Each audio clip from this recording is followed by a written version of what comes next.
Hey, welcome everybody. Welcome. It's Friday. We about to get it in. I hope you had a very good week. I hope your weekend goes well. You get to do whatever you want to do. I hope you're having good weather. I hope you're taking care of yourself. I hope you're taking care of your loved ones. So I am back. I am back with 3 new cases, me coming back from my hiatus, me coming back from my mission and stuff. I think we had a good time on Hump Day, coming back. I appreciate everyone who actually showed up and came and participated in the chat. You don't know that most. I truly appreciate that. And just shout out to all the early ones, the early bird that gets the worm. Shout out to Miss Jalen. Thank you so much for stopping by, sis. I truly appreciate you. And shout out to Tiff. This is the first time I actually seen you at my channel. How are you, dear? Good to see you. And I'm not sure, but I think your birthday's coming up too, right? So just in case if I don't see you for your birthday, happy birthday, fellow Aries. Happy birthday. All right. So I think you're going to enjoy these 3 cases that I have for you today. Like I said, I'm using from my normal channels that I like how they do their video essays. So shout out to Beyond Yellow, not Beyond Yellow, but Beyond Evil, Stay Awake, and Red Tree Stories. I really do love how they do their video essay, and I always give them shout out when I try to do commentary on their videos.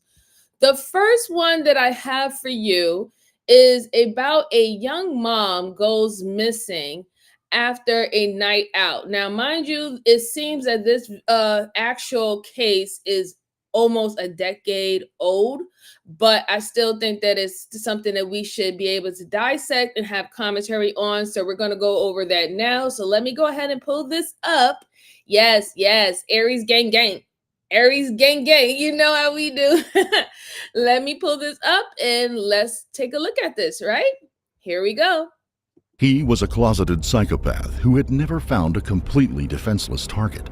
She was hurtling down a road, a dangerous path of sex, drugs, and alcohol, racking up one bad decision after another. One night in Lexington, Kentucky, these 2 people's lives would collide. What followed was a 6-month missing person search and a tragic and horrible discovery in an unsuspecting family's strawberry patch.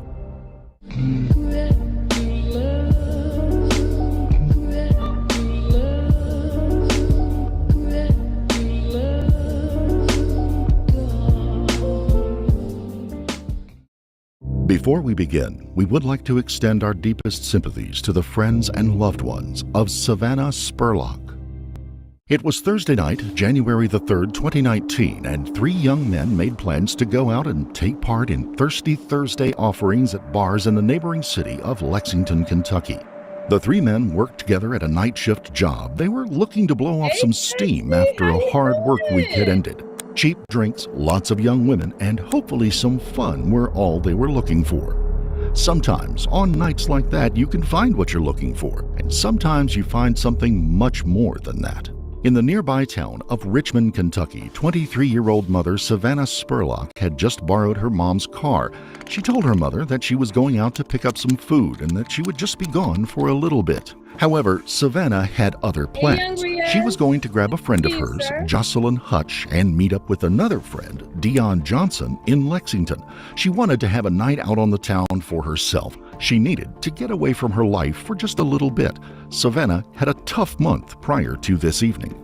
Almost a month before that night, she had given birth to twins, her third and fourth children. According to a friend, she knew she was expecting a child, but didn't have an idea that it would be twins. After an undisclosed incident at the hospital, the twins were sent home with her ex-boyfriend, the father of the children, while she went back to live with her mother. Just 2 short weeks after that, Savannah would get arrested and charged with DUI. She was scheduled to have a court appearance on that charge on January the 7th of 2019.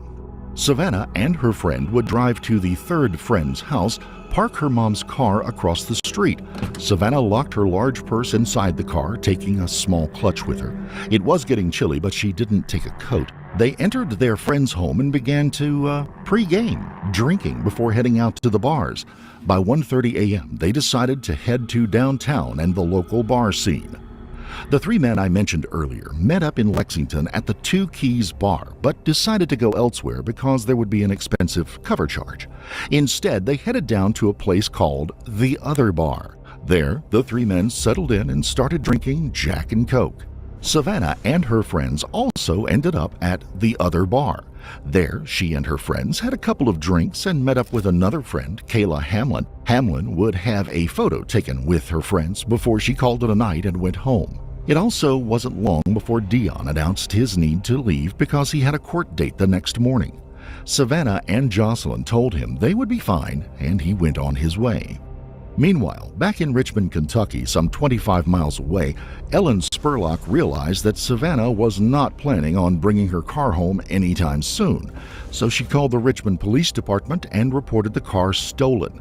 Police in Richmond would be on the lookout for Savannah and the vehicle, but she was already well outside of their area of observation. Ellen would also contact as many of Savannah's friends as would answer and put them on the lookout for the young woman.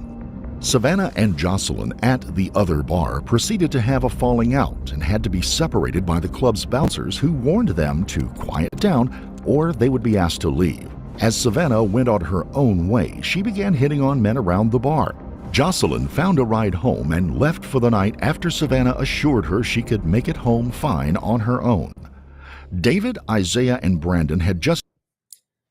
Rule of thumb: you go someplace with each other, you leave with each other. You don't never just leave your friend or whoever you go out with by themselves. And that has to stop happening. Right? It really does, especially when it comes down to women. It really just have to stop happening. Like, make sure y'all get each other home. And especially if one is more inebriated than the other, then definitely you want to make sure that that person get home. Not this, oh, okay, well, I'm just going to leave you to your own means and you have to figure it out and stuff like that. This is how people be getting abducted. This is how sexual assault occurs, rape, and then murder, right? This is exactly how it's happened, because what people don't realize is that you don't never know who's watching you, right? And the funny thing is, there's people who naturally watch people. There are people watchers. Like, that's what they do. They like to go and they just like to observe, not really participate in the social experiment or environment, let's say, of a club, a restaurant, a lounge, things that I saw. And all they do is just sit back and observe people. They observe their mannerism. They observe if a fight is going to break out. They observe if someone is going to slap somebody cheated. They're going to hear some new news. This is what happens, right? So you just never know who's looking at you, who's paying attention to you, who's observing the situation, and you really don't know their intent either, right? So just to be safe, wherever you go with someone and whoever you go with, make sure y'all leave together. Make sure y'all go back home or go to whoever house that y'all went and did y'all pregame with. Make sure you go back there, okay? Just don't leave them by themselves at this restaurant. It's just not safe anymore. And to be honest, I don't think it never was safe. Right now, when it comes down to news and stuff like that, this is more in our face. But these things have been occurring for decades. It's just now we get actual news about exactly what is happening to men and women, young men and women. We are getting details. Before, news was not that open to give us this type of information, right? It was taboo back in the 1940s to talk about anything that wasn't good trotting and made everybody look like they're decent human beings and they have the best type of family, the best type of marriage, and the best children.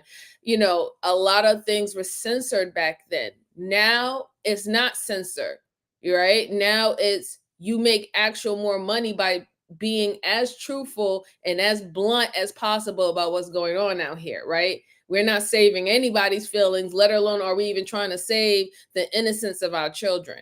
So as a precaution, you go out with someone, you leave with those people. You don't leave them there.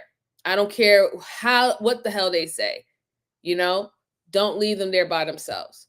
But let's go on, because this now seems type of fishy. She went out with 3 people.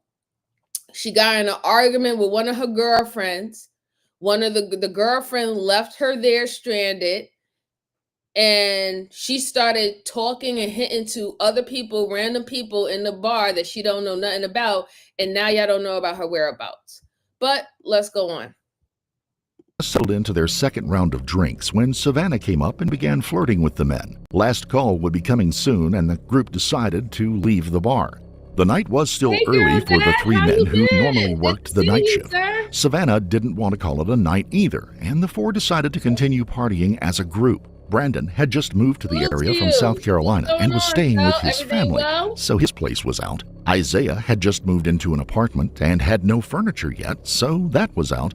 They decided to head to David's house in Lancaster, Kentucky, a road trip of around 40 miles. Security video from a nearby parking deck showed the young woman and the men heading to their vehicles. This would be the last video of Savannah Spurlock. The 2 men and Savannah would head out, taking a slightly longer way back to David's house. David, alone, would take his black Chevrolet S10 pickup truck on a different route. As Savannah and the 2 men made the trip to David's house, Savannah's mom was finally able to get through to her on FaceTime.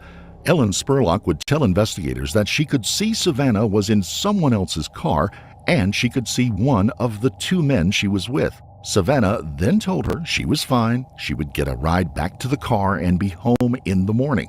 The call ended, and Savannah put her phone in airplane mode so Ellen could not reach her again.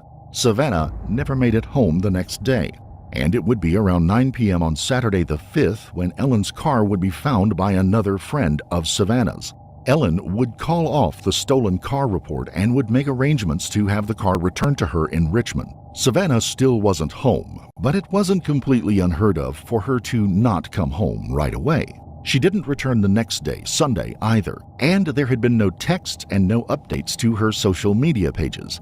Now the worry kicked in, and a missing persons report was filed with the local Richmond Police Department, now with additional assistance from law enforcement agencies in Lexington, Kentucky, and all surrounding counties. Savannah would also miss her court date on Monday the 8th in Lexington for the DUI charge. Shots from the security footage taken at the parking deck were broadcast on local television stations and published in local newspapers, as well as online appeals for anyone who may have information. The three men in the video would rapidly be identified to local police and each would be brought in for questioning. David Sparks would be questioned by local and...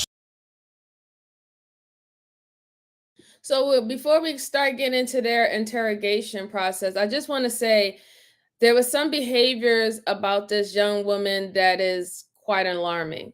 They said that this is not the first time that she done it. She have literally been gone for like maybe 2 days or a weekend or so before, but then she will always eventually pop up.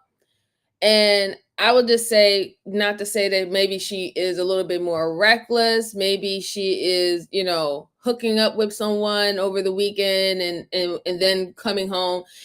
Whatever that might be, the simple fact that, this is something that she did that causes a problem, right? And then especially if you're not letting your loved ones or anybody know about your whereabouts, you're not even calling them and saying, hey, I'm over at so-and-so, I'll be back at such and such time, just to let them know that you're okay, you're alive, you're breathing, you ate something, random things. And I know we are all adults and I get it. We are adults. We don't want people keeping tabs on us and stuff like that. But I would just love for women and men to not look at it as someone keeping tabs on you as a negative, right? They're not keeping tabs on you like because you're a child. They want to know what's going on, because if they have to get to you, now they know where they need to go instead of running around with their eyes closed trying to find the target, right?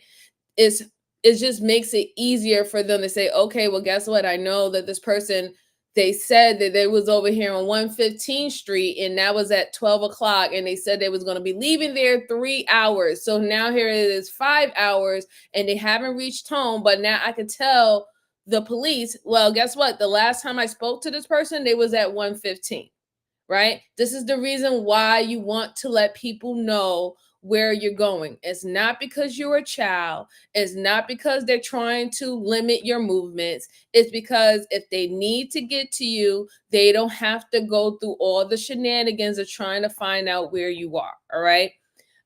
Very disturbing about her behavior, but obviously when it got to day 5, that alarmed a lot of people, her family members and her friends, that is out of her character. But let's go on. And hey, Joanne, how you doing, sweetie? Good to see you. Good to see you. Let's go on. State investigators, law enforcement agencies have chosen to black out the visuals on this interrogation. He would explain how they ended up back at his place and what happened once they got there. I show up, we listen to music a little bit, she dances a little bit. Me and her walk back to the bedroom. She led me back there, so I followed. A little bit of foreplay, and kissed them a little bit. Eventually, throughout the night, throughout the few hours that we were there all together, everybody went back to the bedroom. But it was just in twos, so it wasn't like all of us were back there. It was her and Isaiah, her and her and me. Anybody get real far back in the bedroom, as far as you know? Nobody spent more than 2-3 minutes back there. We basically just hung out, listened to music and stuff like that. Other than that, until You drinking? yes, we was drinking Crown, just straight. What, in shot glasses? Or Yes, shot glasses. okay. Who was drinking? Mainly me and her, because Brandon and Isaiah had to drive back. But me and her was on basically shot for shot. We was pretty drunk. I actually puked before Brandon and Isaiah left. I was in the bathroom throwing up. But Basically, he would explain that there had been some fooling around, but the men had not taken advantage of her when she passed out. He then continued his story.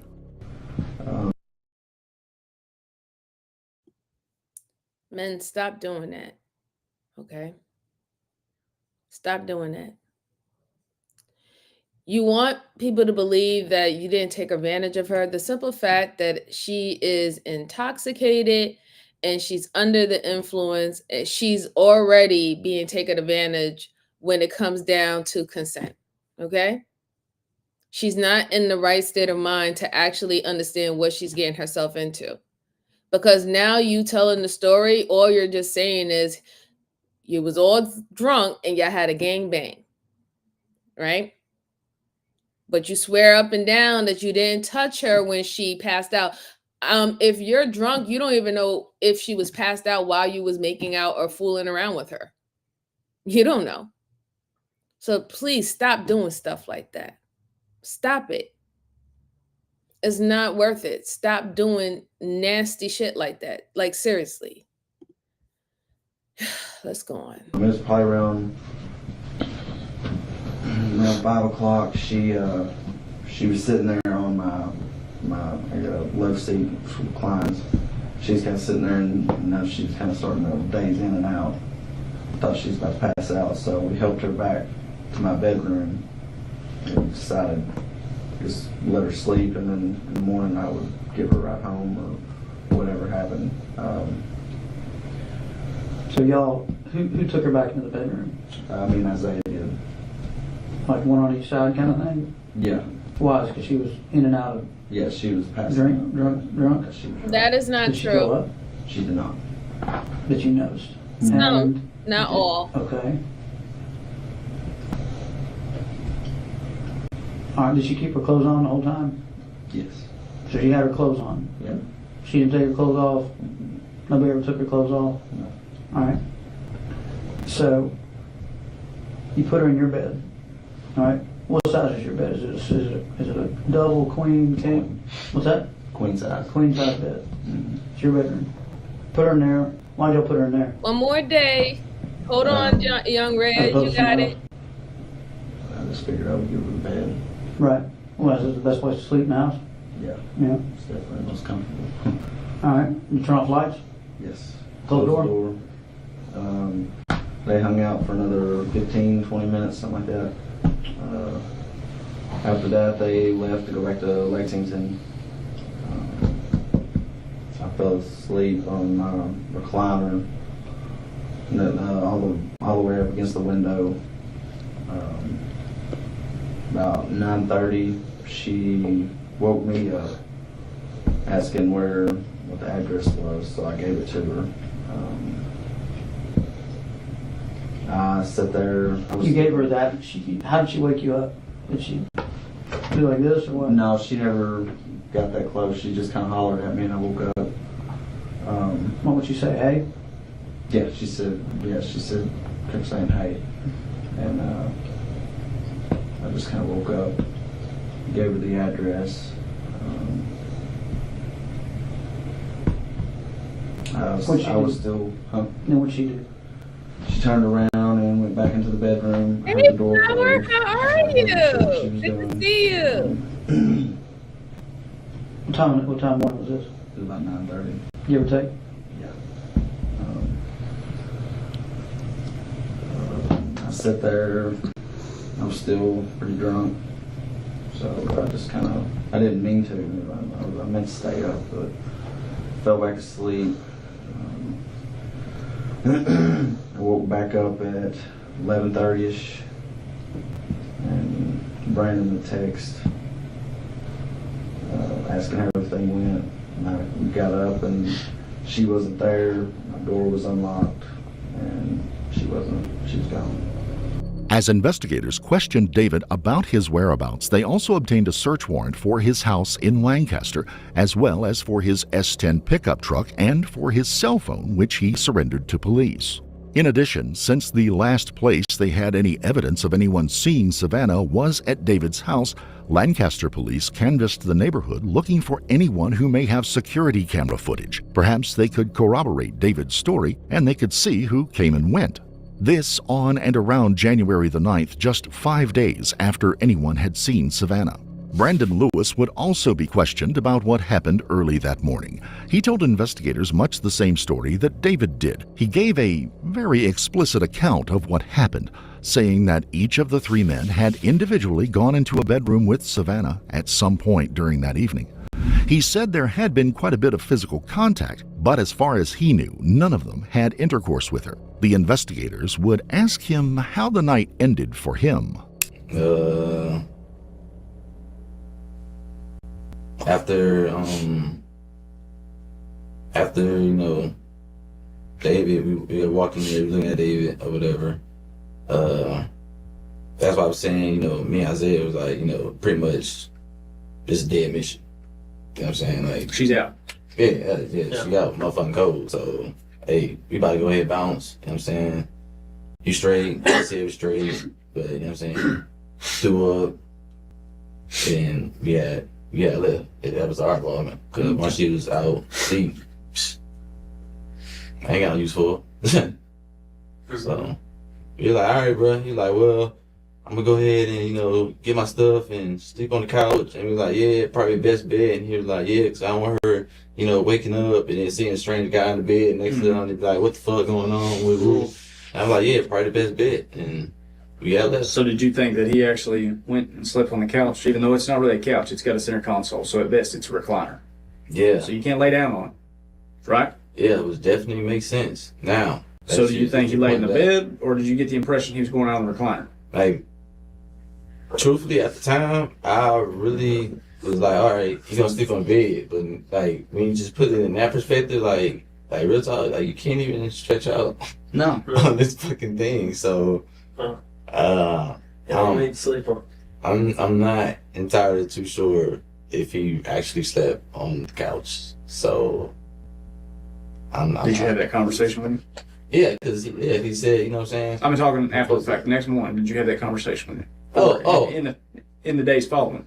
Oh, yeah. I mean, the days following, you know what I'm saying? Everything he's told me, he's been adamant that he slept on the couch. Okay. But now that I think about his couch, I want to ask him, how did you sleep on the couch? Because, like you said, you can't stretch out. And then. Did you say you did ask him? So this is getting weird to me because y'all knew that this woman was drunk. Y'all took her already intoxicated from the bar, took her back to your man's house, and y'all still had more drinks. You all admitted that y'all was in the room with her at one point of the time. And you also admit that you was also drunk. And one of you said, well, you know, since she passed out, I can't do anything till it's time for me to go home. So how do you even know if the guy told you that, yeah, I just slept on the couch when she slept? How do you even know that? How do you even know that? You don't. He could just be telling you that, especially now that the detectives is telling you that this quote unquote couch that he's talking about is literally a recliner, and it's not something that you can really like stretch out and lay out on.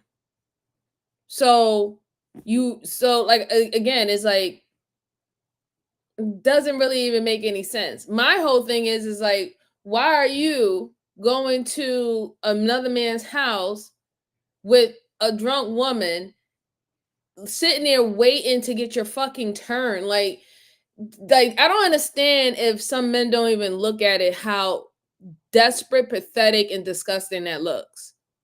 Yeah, man, I'm gonna have my turn. Oh, you was able to make out with her. I'm up next. Yes, let's just throw all this saliva and fluids all around. It's gross, and it shows how desperate you are and pathetic. And now, desperation to get your rocks off, it leads to things like this. Let's go on. No, I said now. Oh, no. Yeah, No, like now that you thought about yeah, it. nah, like What the is thing, strategy? yeah, like because it's a couch thing in the middle.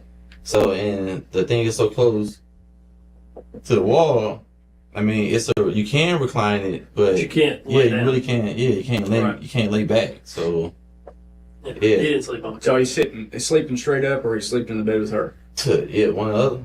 So I definitely. She's not really going to be able to tell him any different at that point because Oh yeah, she's out like a lot. yeah, I'm talking about like a fucking dead fucking stick. Like she was cold. Like She's breathing, but Yeah, I'm gonna say, yeah. she's, Oh she my was up. God, She was there just go drunk my as shit. private now. Hi, fighter. Is she alive when you leave the house? Yeah, most definitely. Yeah, I know she was alive. Hey, Yeah. Lord. The how you investigators pushed a little harder. Brendan might not have had anything to do with her disappearance, but maybe he knew more than he was letting on. They also decided to push hard on the idea that perhaps it was very likely that Savannah was not just missing, but that she had been murdered. we know you don't want to have anything to do with it. But if you didn't have anything to do with it, be honest with us. Yeah, I really didn't, man. Like, I swear to God. I'm gonna tell you a story, man. I'm not gonna say that this is the same account that would happen for you. Like, word up, man. But I'm just gonna tell you, all right? I've worked cases before it's not OBS, where it's Restream, fighter. somebody's died and a person has moved a body, and you know what? They got a fucking misdemeanor. Yep. Abuse of a corpse. A misdemeanor. Class A.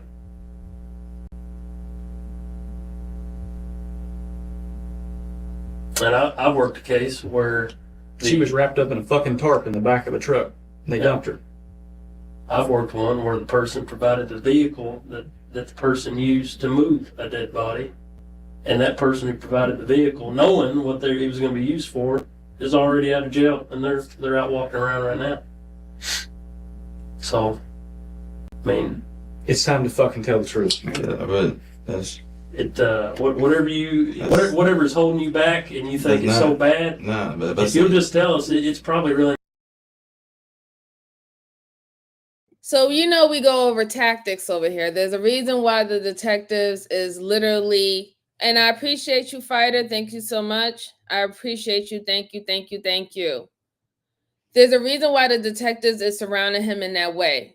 You see that the exit of the office door is towards the left, but it's somewhat still in his line of sight. The detectives is cornering him because they're pretty much giving messing with his psyche to let him know that he's gonna have to eventually tell them something for him to walk out that door. Now, the reason why they keep on they're going back and forth saying, something, listen, we don't really think that you did it, but if you're trying to hold your man down and all the stuff like that, you need to start coming clean. They're going to use that because of the simple way how he started the interrogation with them. He was like, yeah, that makes sense. He said that he went and slept on the couch, but it's really a reclining chair. You can't really adjust and lean back in it. So how did he actually sleep on the couch? Maybe he really did go sleep in a room with her, but that's what he told me. So since he already gave them somewhat of an idea that he doesn't have that much of a problem to sing like a canary or to squeal on his mans, that's why they're coming at him in this way where, listen, you need to start talking to us. Listen, you might not have done it, but you definitely know what happened. You definitely know where her body at. We're trying to find this woman. And that's how they're going to approach this interrogation with him. So let's see how much the rest of it, see what he does. Not that bad because there really isn't anything that we haven't heard or seen of. Yeah, but that we haven't dealt with as far as when it comes to this kind of stuff. The thing that we most was worried about was whether or not, if she had alcohol poisoning or anything wrong with her, along those lines. That was if she had too much to drink. Yeah. Or what about if David was going to do something he probably shouldn't to a girl that wasn't awake and able to say no? Was that a worry? Or no? You can tell me either way. I don't care. If it didn't cross your mind, it didn't. You tell me. Oh, I mean, it wasn't a worry, but it crossed our mind. You know what I'm saying? But whether or not David did or didn't. Yeah, or rather, what he wouldn't do by, we wasn't there. Because, just like both of, said, like. Now, when did that cross your mind? When you were leaving, or? Yeah, we was walking out the door, and then Isaiah was like, you sure we should let that girl there? I was like, yeah, why? Like, I don't know. He's like, David really, really want to fuck her. And I was like, hell yeah, but, you know what I'm saying? I was like, if he did, he do, you don't. Right. I don't know whether he did or not, but, you know what I'm saying? He was definitely more eager. Isaiah would also be questioned by investigators in an attempt to find out anything. At this point, they would also get search warrants for his Nissan Pathfinder and his cell phone. His story would corroborate Brandon's, but there were still areas he could clear up for the investigators, particularly their suspicions narrowing in on David, who could have had multiple hours alone with Savannah after the two men left. Have you and Brandon talked about the possibility of something must have happened after you all left? Because, I mean, you all know nothing happened while you're there, right? We didn't know she was asleep when we left. Right. So she was fine when you all leave. Have you and Brandon talked about what may have happened after you all left? Not even a possibility. You've not even thought, well, I don't think David would do anything, but is it possible? I don't think he would. I know, but have you all discussed that possibility? No. So the guy that was last seen with her asleep in his house. That's that's not gonna cut it. And the detectives is not buying that. Y'all both know what happened afterwards. Even if you don't know where the girl body is, or like the actual location, y'all do know what happened to her.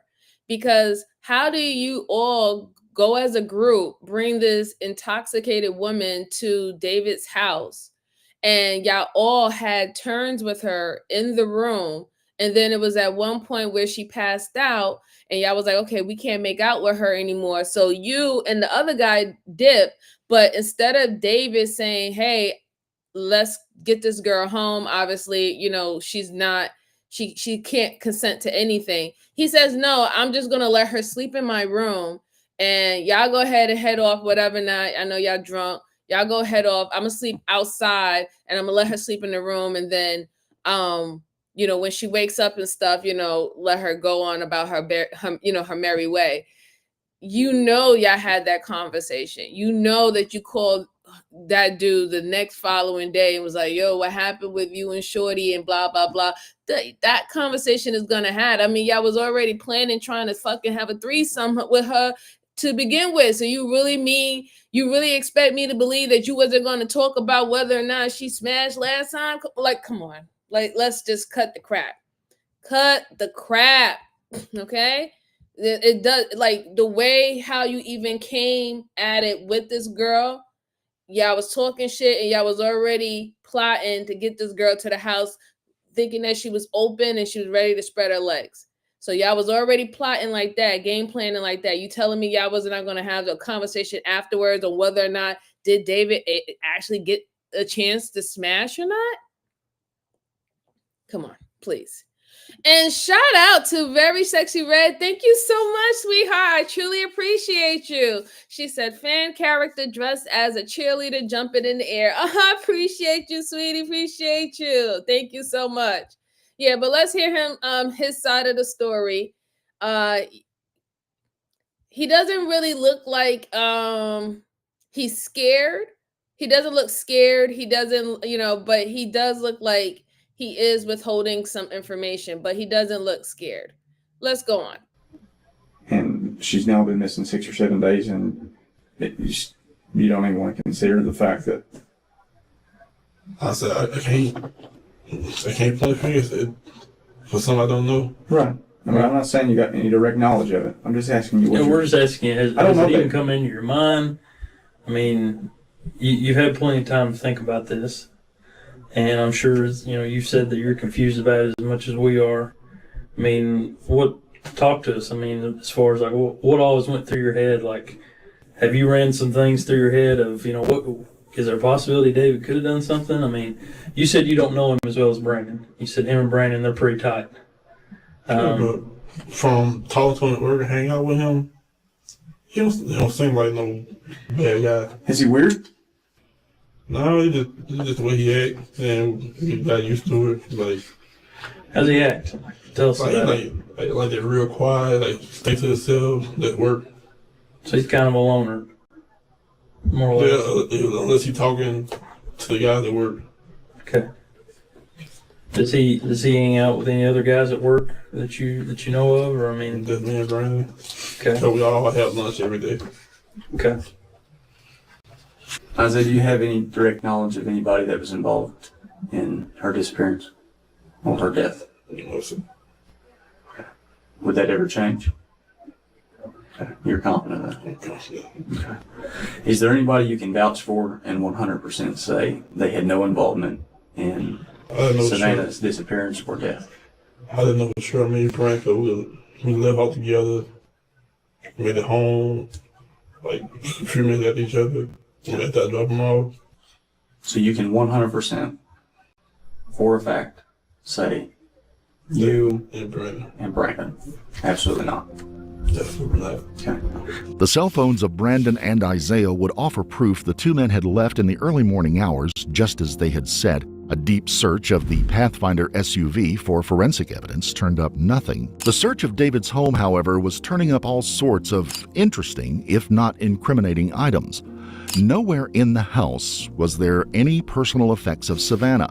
Not a stitch of clothing, no jewelry, nothing. They did find a bedside drawer full of condoms, as well as a .308 rifle and a Derringer-type pistol. There was also an assortment of knives in that same drawer. While those things were taken as evidence, there was also a number of blood spatters found in the bedroom and on a couple of doorways in the home. Samples were taken of each to be sent off to the crime lab for investigation. Had they found some hard evidence in those that Savannah had been killed in that house? Not yet, but they did find something disturbing. A notebook. There was a handwritten letter by David inside. The contents were chilling, particularly in light of the information they were seeking. The letter would in part read, "How do you explain the feeling of nothingness to a normal person? That death befalling on all those around you has no effect. I felt so alone, so damaged that I've created fake personas around everyone I know, hoping to fit in, to feel accepted. It only makes me angrier. I keep the dark, true side of myself hidden in the deepest places of my mind, and have done so successfully for years. Hell, my whole life." He would continue later in that letter, "I feel no true love for anything. Now that I know what I really am, I see a greater need to hide my true self, but I just want to be free. I stay in a constant state of aggravation. Nothing seems to help anymore." And then he writes, "How do you look your mother in the eyes and tell her you are a born psychopath? That she gave birth to a monster, someone who wouldn't care a bit to squeeze the last breath of life out of another human or to plunge a knife into their chest and smile about it?" Was this a manifesto showing that he was the person who acted on? Okay, yeah, so that sounds like a definite manifesto of a full-blown psychopath. It seems that those guys didn't really know him, and he also admitted in his journal that he has been putting on a facade of his true, what he's truly thinking and what he truly wants to do. So that would kind of make sense where they didn't know him enough, whether or not if he was capable of doing anything like that, and they thought that he was okay. Then on top of that, when we was listening to his talk with the detectives earlier, how a lot of things that he said didn't make sense. How he was just like, hey, I slept on this couch and I let her sleep in my room, and the other guys left early in the morning, and then the girl woke up and she grabbed I went to go get her something to drink or something like that from the kitchen, and she was gone, and I haven't heard anything from her or something like that. It plays into a lot of it.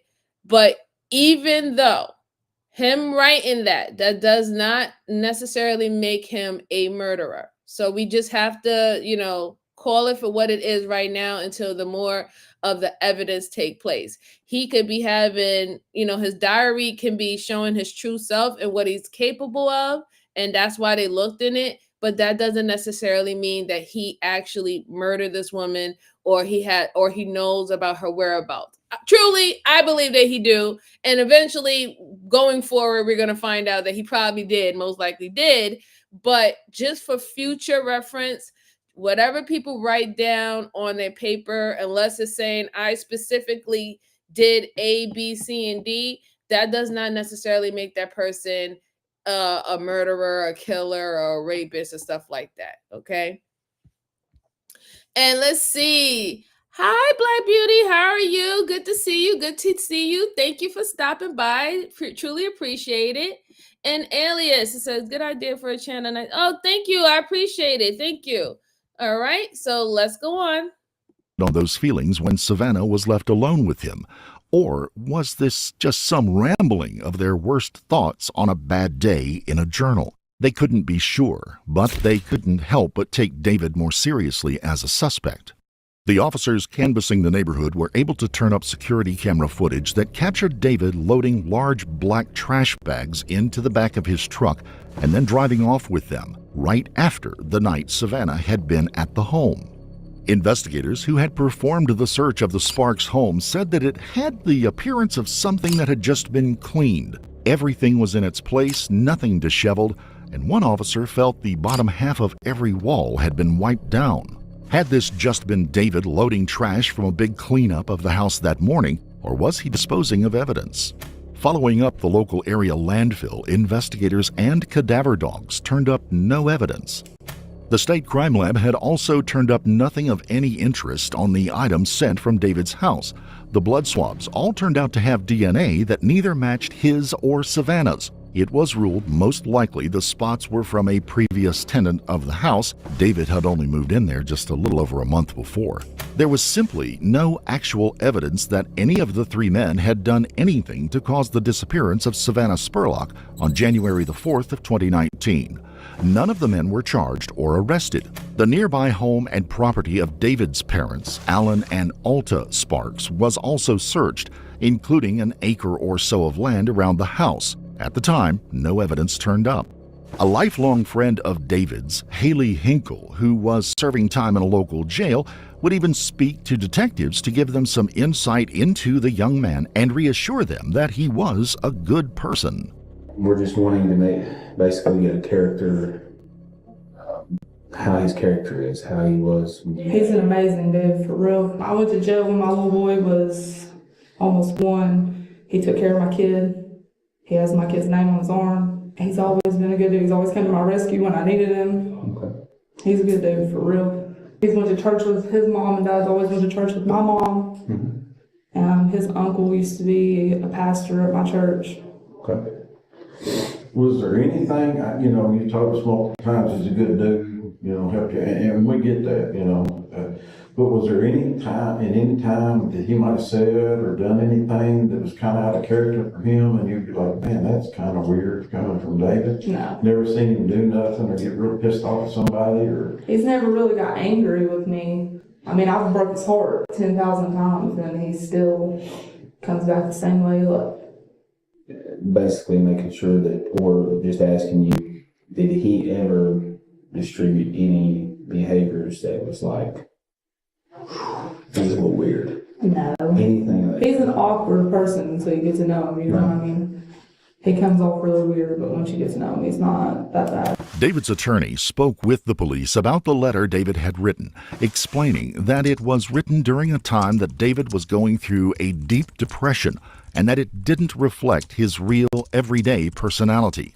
So the community was left waiting, wondering what happened to Savannah. Was she somewhere still alive, or was she dead? And if so, who had killed the young woman? National attention filtered down to Lexington, Kentucky, and this case. Savannah's mother, Ellen, would appear on ABC News. I don't know where Savannah is. This is so unlike her. I believe that she could have been taken against her will. It's the worst nightmare. We're leaning on our faith in God and each other, our family, our friends. This is horrible. It's just Savannah, I would say to her, please come home to your family and friends. We miss you. We love you more than you will ever know. In the intervening time, David had continued to work but had moved back to the home to live with his parents. Isaiah and Brandon continued on with their lives. The twins went to live with their father and older sibling. Ellen and Savannah's friends were left to wonder and worry about what might have happened, hoping someday a break would come. And then it happened. The Richmond Police Department got a call from the attorney representing Alan and Alta Sparks. They said they wanted to report a foul stench coming from a strawberry patch in their backyard. They needed the police to come down and find out what it was. As the Kentucky State Police were notified, a search warrant was obtained and a group of officers went and immediately secured the scene. In addition to state and local resources, a team of 11 FBI agents would also be dispatched to the rural Kentucky home. As those forces were moving into the area, David Sparks was driving himself to the Richmond Police Department. As officers arrived on the scene at the home, David was at the police department. He got out of the car, tossed his keys into the back seat, locked it, shut the door, and then walked into the building. He went to the front desk and told them he was going to need a lawyer. There, within a small fenced-off strawberry patch, they found. So pretty much once these folks found that nasty stench of a dead body in their strawberry patch, and he heard it on the news, he was like, at that point, I might as well just go ahead and chuck myself up and take myself to the police station and go do the due process, because I mean, they saw him leave early that day with numerous bags in his truck.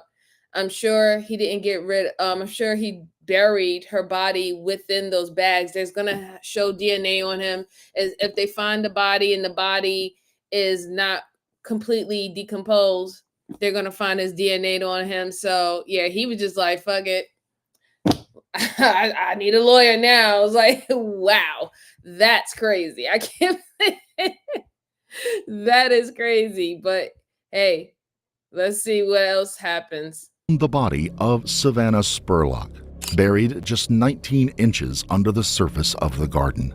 She was naked, folded in half with her feet taped together at the ankles. She had been forced into a large black plastic trash bag along with a small accent rug, and those had been reinforced by 2 other bags over it. A small tear was in the corner where an animal had probably dug into the soil and torn it open, exposing it to the air. As crews worked to extricate the body, Alan and Alta would be interviewed by the investigators about what they had found and how they had found it. About 2 weeks ago, I noticed I was down at the garden, and of course we weed eat and mow, and I noticed some odor. And there was a small place there in the dirt that had kind of washed away. Of course, we've had a lot of rain and different things, and it was there was a little odor, and in my view, I thought, because we live on a farm, that there's times that an animal will kill something and bury it, and that was just my initial. I thought, well, this is what's happened. So I just took a shovel and filled the thing back up, and just to cover the odor, and figured in a week or so that it would be, dissolved. Okay.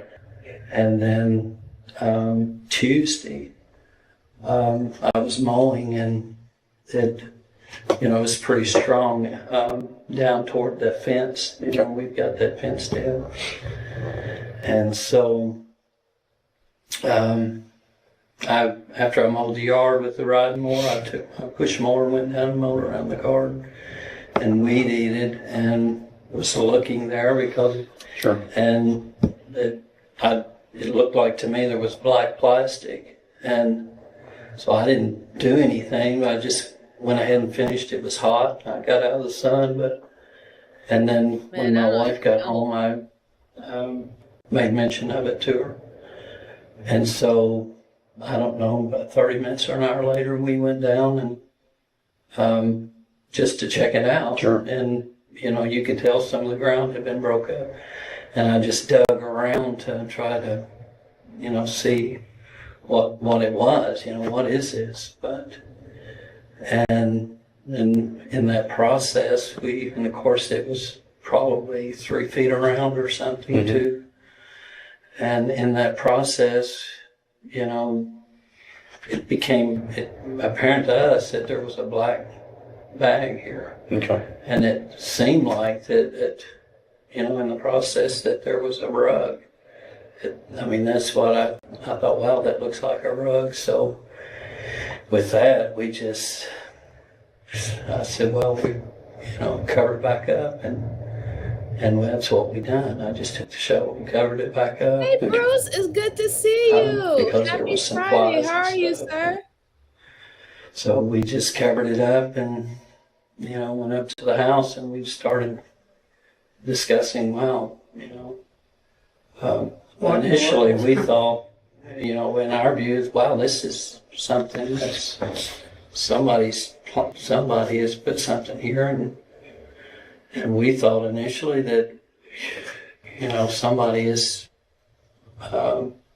brought something in there and done it. That was our thoughts. Did you think that the odor and what you had observed in your garden could very likely have to do with the disappearance of Savannah Spurlock?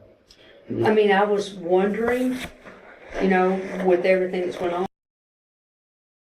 Before they finish, I just want people to just think about it from their point of view. It's quite disturbing to find something like that on your land, especially on your strawberry field. But just think, you also have to take into consideration that someone was literally setting you up for a murder that they committed. This elderly family who's retired, living their life, doing their little gardening and stuff like that.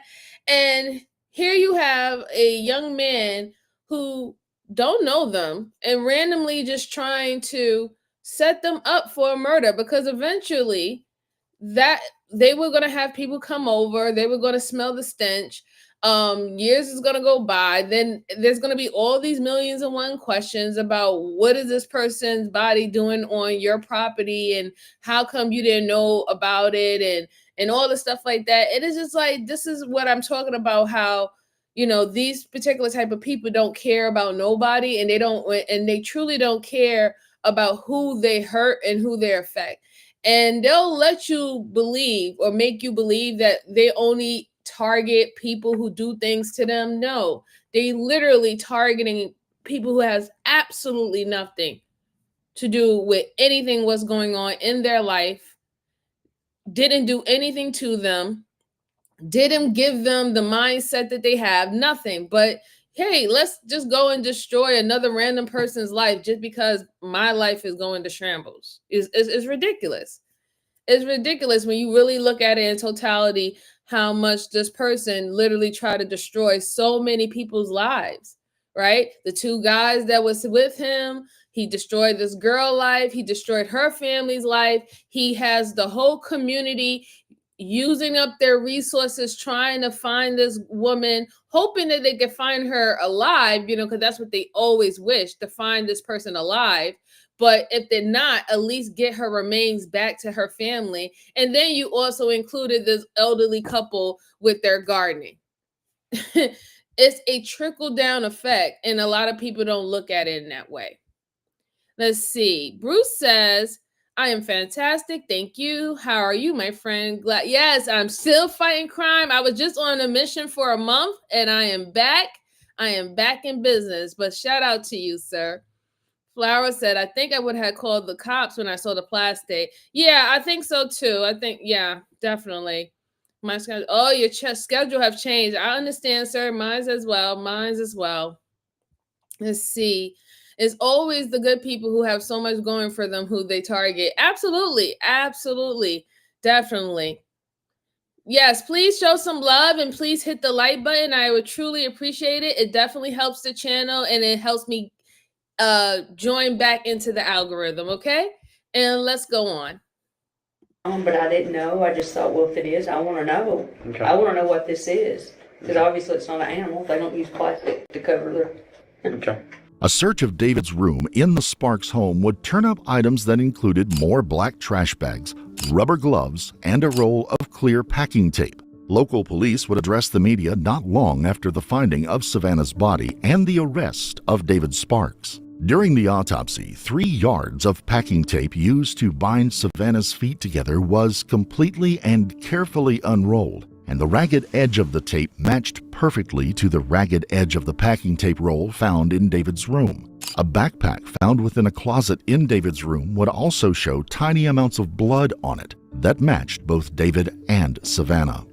Because of decomposition and the animal and insect damage to the body, the state medical examiner could not confirm the actual manner of Savannah's death. A ruling of homicide, however, was made with confidence based on where the body was found, the attempt to conceal it, and the unnatural way it had been positioned, bound, and placed within the bags. In the end, David Sparks would plead guilty to the murder of Savannah Spurlock. He would be sentenced to 50 years in prison for the murder and an additional 12 years for tampering with evidence and another 12 months for the abuse of a corpse. The sentences will run concurrently. Kentucky Commonwealth attorneys said that the deal for the 50-year sentence was agreed upon rather than either a life sentence or the death penalty, because they felt they could not prove without a reasonable doubt that there were aggravating circumstances in the killing. David Sparks would never say why he killed. That's not the only reason why they did it. They did it because he turned himself in. They also gave him the 50 years because they turned himself in. And since it's going concurrently, I wish with him it would have went consecutively, because then he would have to do 50 years, then he would have to do 10 years, then he would have to do another 12 years for moving the body, and it would have been longer. So it really would have looked like a life sentence, because he would have been like 80 years in, right? But now, since he's doing it concurrent, that means all those smaller charges that he got, 10, 15, 12, they're being run at the same time with the 50 years. But that's the reason why they did it. They did it because he turned himself in. All right, let's hear the rest of it, and let's go on. Savannah, although he would not deny having done so. Sparks is now serving his time at the Southeastern State Correctional Complex in Wheelwright, Kentucky. He will be eligible for parole in 2039. If you found this case compelling, don't forget to like the video, comment down below your take on it, and please. Yes, please subscribe to that channel. I love that channel, Beyond Evil. They have very good video essays. I love their breakdown. But yeah, I would have preferred him to do it consecutively. Like, seriously, 90 years in jail for what he did, that would have been good. And I don't really even need to know why he did it. He shouldn't have done it, right? Nobody deserved to lose their life, especially this woman. She didn't deserve to lose her life. She went out to try to have a good time. Yeah, she was flirtatious at one point. Y'all took advantage of her, and now she's gone. You know what I'm saying? Like, I don't need to hear anything else about why you decided to take her life, especially after looking at his manifesto about how he feels so empty inside, and that he's been putting on a facade to everyone, acting like he's a humble, responsible, good guy, you know what I'm saying, who helps out his neighbor, or, helps out this woman who went to jail, and she's been in jail, and he's been looking out for her kids. All these other good attributes was all a facade. It was all a facade to help keep his inner thoughts and his inner monster, that nobody will see it. So I don't need to hear about why else why he did it. Fuck why he did it. But I'm glad some justice was served. Prayers to that woman. And I'm just kind of glad that the other guys wasn't really involved per se. But now this is a learning lesson to them, because even one of them said that he was kind of like, contemplating whether or not if they should leave, or if they should leave the girl with David. That he was really thinking, hey, and maybe we should all just make sure we get this girl home, you know what I'm saying, since she's drunk. I wish that they would have followed suit with their intuition, because then maybe this young mom would still be alive today. And just think about it. He's eligible parole 2039, guys. It's 2025. These years are flying by. You see what I'm saying? It's terrible. Yeah. 500 years wouldn't be just either. You're absolutely right, Bruce. You're absolutely right. It's a very sad story. Very, very sad story. All right. So the next case that I have for you is a lady. It seems like she could potentially be a killer, but it's the moment a killer realizes that she's not going home. And we're going to take a look at this. We're going to look at her interrogation and we're going to see how that plays out. So just do me a solid favor, everybody that's still chiming in and rocking with me this Friday. I know it's Friday. I know y'all got plans, but I do appreciate you being here nonetheless, as much as you possibly can. Just hit the like button for me. Share comments. I do enjoy the comments. If you do have any other cases that you want me to put on our list of cases that we're going to go through in April, and share this out, okay? I truly, truly appreciate it. So here we go.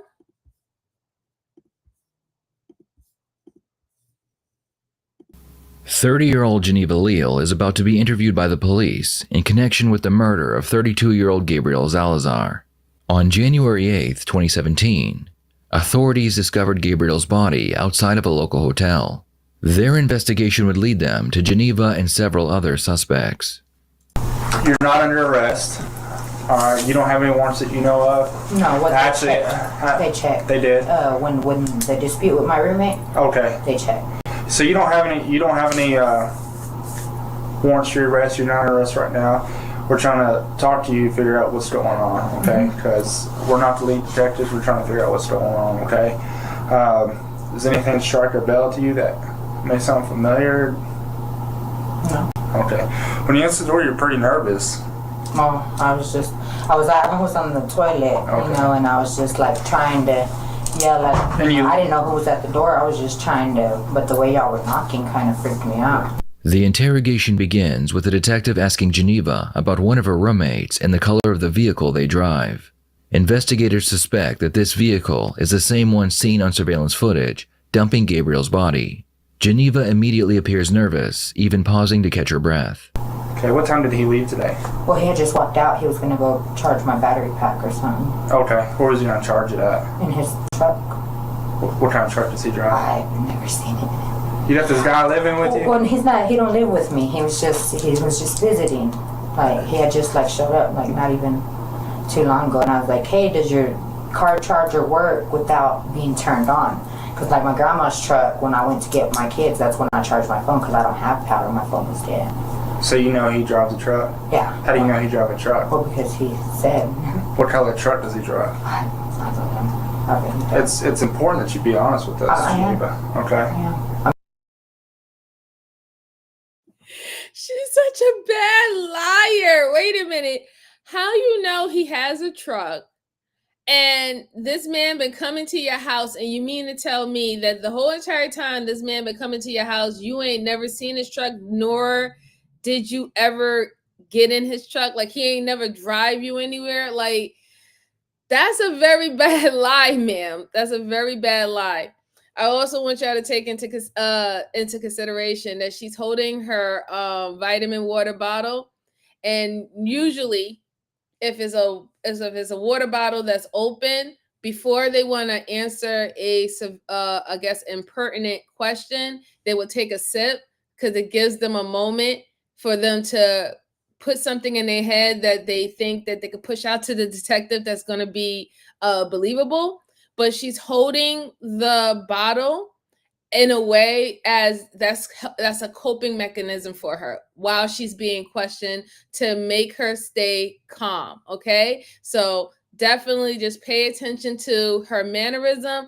Also pay attention to how she's asking the questions, because she's being very vague on purpose. Okay, very vague on purpose. And let's see. Oh, Let's see. So Bruce says she doesn't know the color of the truck, but he pulls up in her. Yes, exactly. That's what I said, Bruce. Yay! Welcome back, Sexy Red. And thank you so much, Miss Jalen. Miss Jalen has gifted 5 memberships of the Let's Talk About It membership crew. Gang. Thank you so much, sis. I truly appreciate you. And let's see who our new members are. We have Mrs. O. Thank you so much for becoming a member. Anya, darling, how you doing, my Russian princess? How are you? Thank you for stopping by, sweetheart. Let's see, Leanne, how are you? How are you? Thank you. Welcome to the Level Up crew. Blue Ocean, thank you. Welcome to the Level Up crew. Well, let's talk about it. Thank you so much. I appreciate you. And Cassius, thank you so much. I appreciate you. Welcome to the Let's Talk About It crew. All right. Appreciate all the new members. Welcome, everyone. Welcome, everyone. I do have a members only video that's coming up this weekend for my people. So stay tuned. Let's go on.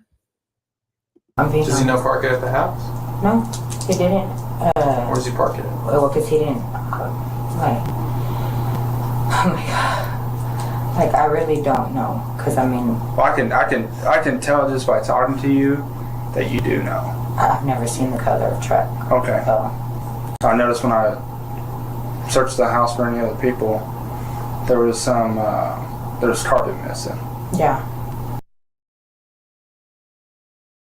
Miss Jalen, you are such a doll, ma'am. Thank you so much. Thank you so much. Miss Jalen has also gifted again 5 memberships. So shout out to Miss Jalen for being one of the best supporter and my manager for this channel. I appreciate you, sis. I truly appreciate you.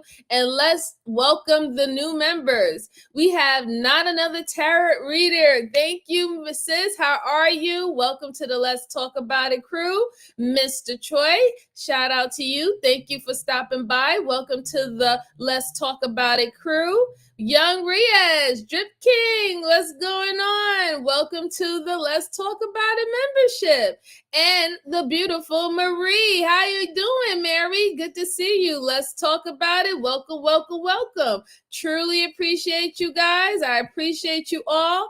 Don't worry about it. Tiff, don't worry about it. We'll get you next time. It's all right. Not a problem. You got to make sure that you have your things set up for you to accept the membership, okay? And everything will be fine. But shout out to all the welcoming people. I appreciate you. Like I said, I have a members only live happening this weekend. So shout out to all the new members. We're going to have fun.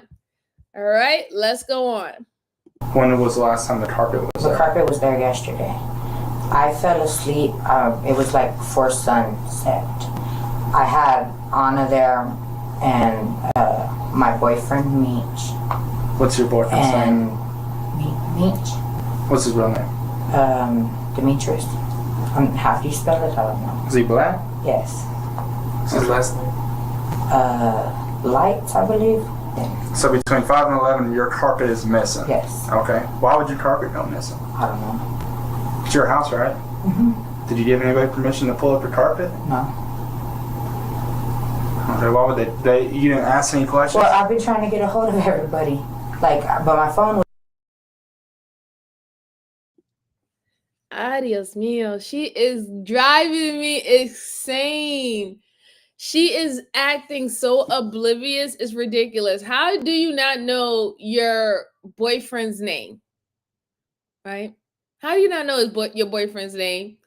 How you have a carpet that's missing between the hours of 5 a.m. to 11 a.m. and you don't know this is your carpet in your house, but you don't know what's going on in your house? I just don't understand it. And I know eventually that is going to get on the detective's nerve because she really thinks that she's being smart by being this vague, but it's really not helping her case because you can see right through it.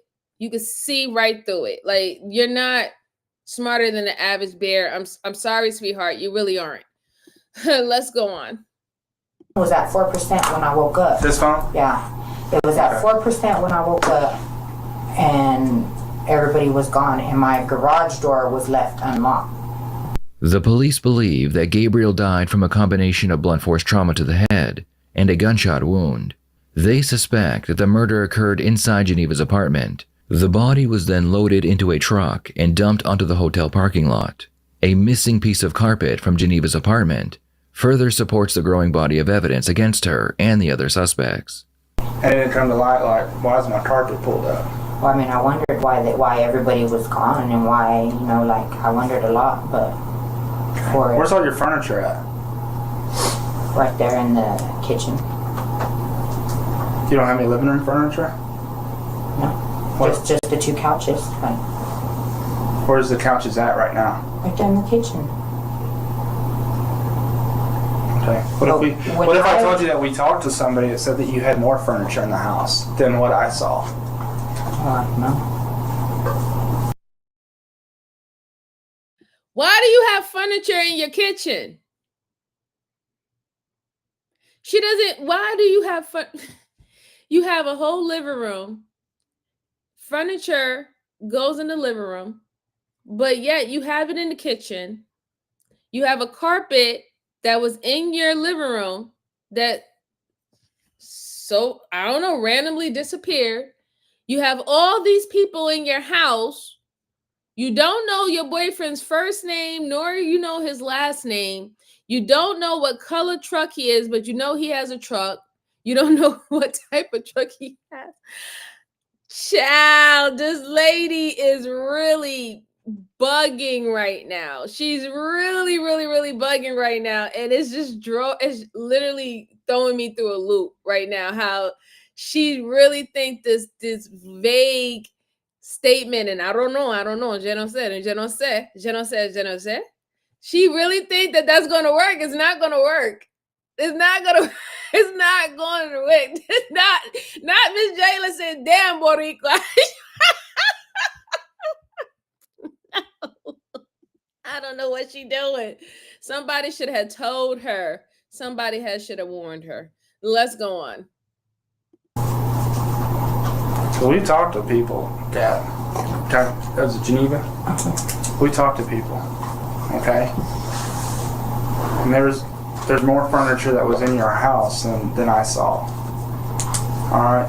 Your carpet is pulled up for a reason. Okay. And we need you to be honest with us. If you know what happened, you need to start telling us what happened. Because we're not in here pulling you in here for any odd reason, right? Yeah. We don't just pick you up and say, we know some information. We're trying to get to the bottom of it. Mm-hmm. Something bad happened, right? Well, I mean, yeah. And what happened? From my understanding... Unable to withstand the pressure, Geneva begins to talk. She recounts that she was with Gabriel and several others when one of her friends accused Gabriel of attacking her days earlier. Gabriel became angered by the accusation, so he responded by assaulting his accuser. And then, like, afterwards, like, dude, like, tried to rush, like, at her, and then somebody shot him. Did you witness this? I didn't witness all of it, but... All of it? What did you witness? I witnessed him dodging at her, and I ran to, like, I was at my room, and I kind of shut the door, and... So who was this? Who was this guy? Who was who? Who was this guy that got shot? Gabriel. How do you know Gabriel? He popped up with Anna. Well, we that's who we're here to talk about. We found Gabriel. Where did we find Gabriel? Do you know? No, I don't know, because I didn't go with them. Who dropped him off? Anna did. Anna? And who else? I'm not too sure who. You said them. You need to be honest. All right, we already know a lot of information. You need to tell us and be honest, all right? Because as far as I know, it's at your house. Yeah. All right? And something bad happened at your house. A murder happened at your house. He was still alive when they left with him. They were supposed to drop him off at the hospital. Start telling me who. Geneva begins giving the detective some of the names of the people who were involved. When she finishes, he asks her to start her story from the beginning. What was going on at your house? What caused everything to happen? Well, we had just figured out that Gabriel was a sex offender. Who did? All of us. It was just like, usually when I first meet somebody, first thing I do is Google them. But I hadn't with him. And him, Jacob, and Josh had went to go eat breakfast at Days Inn that morning. So it was around like 6 o'clock in the morning. And him and Jacob got into it. They were arguing. I kept telling them, hey, just calm down. Just, let it all go. Well, they were trying like to fight something about respect or something. And then he kept pressing me on running the room. And I said, let's give Anna till sunrise. If she don't show, then I'll rent you the room. But then I started, because he kept bragging about his prison time, and about who he knew, and, last couple of days he had been talking real crazy with me about how he was there for me, and that was his only reason on being there, and how he was Gabriel the Archangel, and how he was God. And then it went from that to him telling Jacob he was the devil to... So he's acting kind of strange? Yeah, he started acting real strange. So it freaked me out, and I was just like, well, after she said that, he kind of dived, at her, and then he ended up shot. Who had the gun? Jacob. Yeah, it was Jacob. Geneva names the shooter, Ronaldo Jacob Enriquez. Up until this point, Geneva has attempted to distance herself from the murder, but what the police do not yet know is that Gabriel was still alive after being shot. Geneva prevented anyone from finishing him off. Instead, she attacked him with a bat because she wanted him to suffer. So he died, said Anna, and why does Jacob already have a gun out? He got a gun. He said he was going to get a gun to protect me because a lot of people. So this shit is highly crazy, right? If you're saying that the whole argument happened because Gabriel ended up being a pedophile, and that was an issue when it came down to the household, then why not get the police involved and have him leave, right? And then let them know that he is a pedophile. If he has any open warrants against him, they will deal with him at that point. Why would all y'all start to take matters into your own hands? There's a lot about this story that she's leaving out, and I don't even think it has anything to do with him being a pedophile. I really don't. Me personally, I don't think that has anything about him being a pedophile. It seemed like it was a triangle type of situation going on, someone messing with somebody, man, or whatever not, and that got in a big argument, words was being said, and y'all planned on hurting this man. It just does, he just don't randomly just get shot, right? That's not how that happens. Was it a altercation? Someone pulled out a gun and shot him? You just said, no, he just had a gun and Jacob shot him. Then you left out the fact that you went in afterwards and went with the baseball bat upside his head. And the detectives is right. You're literally trying to remove yourself from the whole situation like you was some mediator, and you wasn't no mediator. And then on top of that, let's say if you wasn't even involved in actually harming this man, you tried to clean up the scene of the crime. You tried to clean up the scene of the crime. You made sure you removed all your furniture and put it into the kitchen. You got rid of your carpet that had blood stains and all that stuff on it. And you literally left it in the kitchen. You got rid of some furniture that also had blood on it, or probably even had a bullet hole on it. You did everything to cover the fact that this situation happened in your house and that you allowed it to happen in your house. So at the end of the day, you're not even innocent even within that. So this whole trying to make this guy seem like he was really diabolical and he was saying crazy, absurd things. And ma'am, you knew if he was saying crazy and absurd things, to calling people demons and shit like that, you've been heard him calling people demons or saying the things that he was saying. That ain't never stopped you from dealing with him before. So it's just like a lot of things that she's doing, she thinks is helping her, and it's not. It seems that, I definitely believe that she has definitely more involved with it. And if they're saying now that they know that he got blunted to death with a bat, that means that they already found that. So she didn't do a good enough job hiding or getting rid of that evidence that has her fingerprints all on it. Let's see. Betty says, I also believe you 100. Yeah, I really do. I don't really think that it's him being a pedophile. It just doesn't seem that played out that way. It really did. It really didn't. Right. Why didn't you call the police? Right. Exactly. And then I didn't hear about any kids being in that home either. To me, the way how she's talking about it, it seemed like she was renting rooms out of her home. So her house was being treated as a boarding house. So you was renting out rooms to certain people and something happened. Seemed like y'all was messing with each other in there and things went left. But let's go on. People have been out to get me. And so at what point in time did he pull out the gun? I don't know. He always just has it like with him. And I told him, dude, like you shouldn't even pull it out unless you're gonna like use it, you know? Like. So Gabriel's acting crazy and Jacob pulls out the gun or something, or what happened? How does the gun come into play when Gabriel's acting crazy? I honestly don't know. I just know he had it out already. Okay. Well, what were you hearing in the room? I just heard like him scream. I mean, that's all I really remember is his screams. So that's the last thing you can remember is him screaming?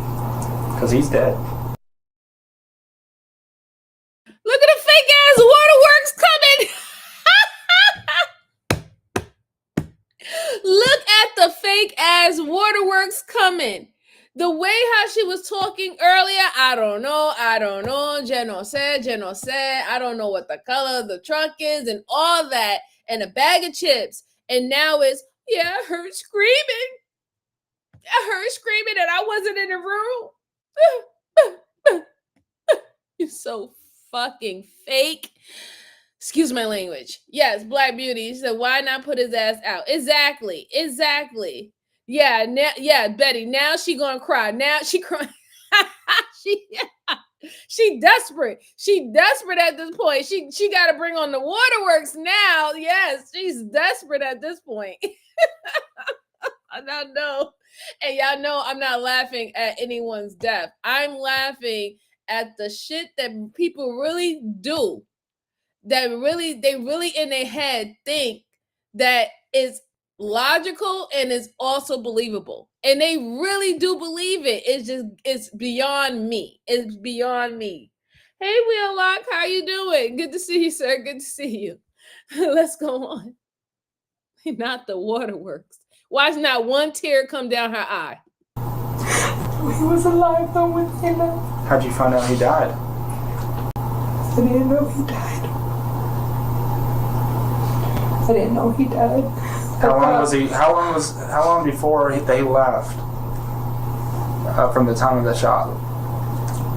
He was there he was there for a while, moved around everywhere. What do you mean moved around everywhere? Because that was that morning, and before anybody had even found a ride, none of us have a ride, you know, so before they even found a ride, it had already been hours, but he was still alive. Was he talking? When they loaded him, or when he loaded him, last thing he looked at me and said was my name. It went on for a while. Yeah, but I honestly don't know. You didn't come up there and try to stop it, save his life? You just let him sit there and die? I was scared. I'm not even gonna lie, I was scared. So who was beating him up? Anna. Anna didn't do that to him. Anna, I know she hit him a couple times with the bat. Where's the bat at? Oh my God, she is such a bad actor. Did y'all see how that crying went right out the window within a split second? Not one tear came down her eyes, and like, where did tears go? Where did it? I'm asking for a friend. Where did the tears go? It completely changed it within a split second, and then she goes, "Oh, well, I don't know. I didn't know. I thought he was still alive. I don't know. We didn't have a vehicle. how the hell you say you didn't have a vehicle, but then you said your quote unquote boyfriend had a fucking truck? Like, this lady is driving me insane. She is driving me insane. And then she made this she made the slip up and said we, and then now she tried to change it and say, oh no, the guy, he did this, but you said we. I don't think I rid of it. You can see a skull. You can see a skull. There was probably a bunch of blood, wasn't there? And this was all in the living room? So I can only... Living room and kitchen. So who cleaned up everything? It's your house. I cleaned up the kitchen. What happened to the carpet, I don't know. You do know. I don't. I jumped in the shower. Who was picking up your carpet? I guess Jacob and Josh, because they were the ones that were in there when I got out. I'm serious. So it was Jacob and Josh for sure, or you guess? I guess, because like I said, I jumped in the shower. There was carpet. When was this? When did you jump in the shower? That night. Why didn't you call for help? I didn't know what to do. I didn't. You think somebody's gonna survive with a gash in the head like that? I really didn't know what to do, and I kept saying like I should have just called 911 from the get go. I said, but I already cleaned up like. You're scared that you're in trouble too? Yeah. Like I said, my kids are all I have. Without them. Here we go again with the fake waterworks. Ma'am, if you really cared about your kids, you wouldn't be unaliving anyone where your kids lay their head at. Like, if you really cared about your kids, you wouldn't be having certain people with questionable backgrounds in your household, right? But now you want this detective to believe that, oh my God, my kids, they all I have, and I was so scared. Your ass wasn't scared enough to hop in that damn shower to get all that blood and brain tissue and all that shit off you. You wasn't that scared. You wasn't that scared to clean up the fucking kitchen that you just stated that you cleaned up the kitchen, but miraculously, you don't know how your carpet is gone and who got rid of your carpet or anything, and you didn't care because you had to hurry up and clean off the evidence off of you. Women, have several seats. Please. Have several seats. Like, I cannot believe you. I really can't. This is insane. Black Beauty says, she said the other woman had the bat, right? How would she know if she was? Yes, exactly. She's lying. And then on top of that, if she was so removed from all of this, she wasn't in the room when he got shot. She apparently wasn't in the room when somebody hit him in the head with a bat. Why you need to hurry up and go take a shower? Why do you need to hurry up and go take a shower then? Because you're full of shit. You're full of shit. You know what you wanted to do when you took... Yeah, exactly. Exactly. Yep. No tears whatsoever. But here goes the fake waterwork. Oh, my kids! My kids! Let's go on. Everybody that we talked to, are they going to say that you had anything to do with it? I mean, no. You need to be honest with us. I don't know. It's time to face the facts. I really don't know what anybody else is going to say. Are they going to say that you assaulted Gabriel? Did you assault Gabriel? No. You sure? Yeah, I'm sure. You didn't get upset that he was a sex offender? Or? No. I got upset thinking he was out to get me because he said, and I mean, I tried to ask him after he was shot. I tried to ask him that why did he tell me that he was there for me in the first place, because I've had a down coffee in my inbox who claimed to be a preacher and stuff, but he talked the same way as Gabriel. And when we find a dead body, we process that body for people's DNA. Is your DNA going to be on his body? I honestly would not be able to tell you. The only reason it would be on his body is if you touched him, right? Yeah, but I never touched him. You're absolutely positive. I'm positive. So if we find your DNA on him, well, why would that be? I never touched him. You never assaulted him? No. You had anything to do with his death besides cleaning it up and not calling the police? I blame myself for it. I feel the guilt for it. I told everybody that I would take the blame for it. Why would you do that if you had nothing to do with it? Just because, I mean, somebody has to. you know? Like, I mean, somebody has to be responsible, and I hold myself responsible because it did happen in my house and I didn't get him any help. So I do feel responsible.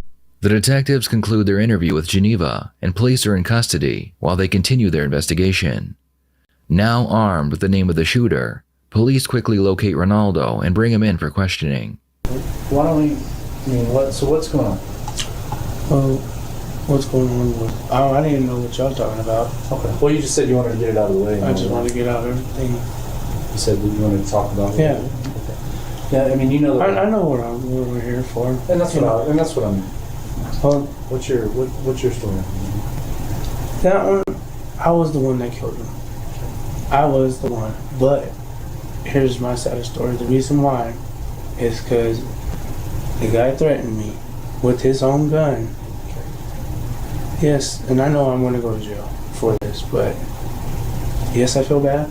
Yes, I really do. But I felt that it was my life over his. He was going to take my life.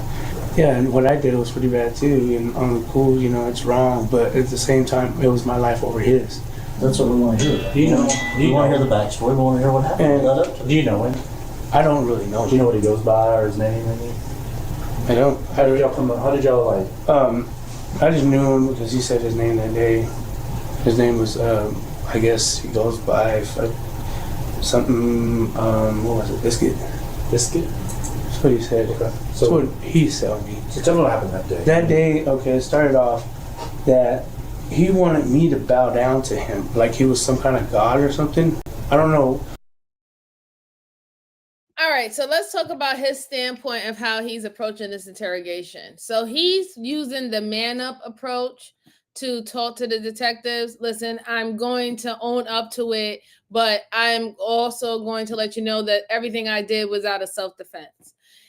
I'm not saying that an altercation didn't occur, all right? It could have.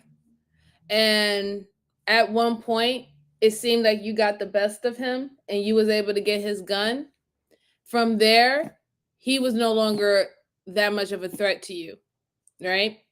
From there, if you was able to remove the gun and this happened with a lot of people around you, y'all could have had called the cops. Y'all could have had, got whatever vehicle he came in, got the license plates, because apparently none of y'all drive except one person, and you don't even know what the car looks like. But there's so many different other steps that could have had happened, right? And if you're saying now that you was in the house with this person and he was sizing you up, because this is what he's explaining to the detective, that this guy was sizing him up, be an adult. Like how you trying to take the man up approach now, be an adult and remove yourself from the situation. Especially if you're not even trying to get in a fight, you're not trying to go to blows with this guy. That's what you were supposed to do, right? But no, instead, what you do is you go toe-to-toe with him with the sizing up. It gets rough, pull out a gun, you shoot the man, you don't call the cops. So again, that whole I was trying to, defend myself kind of goes out the window, because everything that you did afterwards was, you was trying to cover up what you did, right? You was trying to cover up what you did. If you really was in self-defense, you had witnesses there to collaborate your story that it was self-defense. But you didn't do that. So this is why the detectives want him to say, hey, listen, I know you're trying to say that this is self-defense. I know that you actually put it on record that you admitted that you was the one who pulled the trigger and shot Gabriel. But we need you to actually tell us in detail what happened, because eventually he's going to spell out that it really wasn't self-defense. It really wasn't self-defense. When you break it down by piece, and all these different avenues come in there where you realize that he could have stepped off, he could have called the police, so many different other things that could have happened before it came to the point of pulling the trigger, and you decided not to do it, then it will not be looked at as a self-defense case. And their job is to make sure that they give you the right amount of time for what you did. So that's why they need you to tell the truth. But let's go on.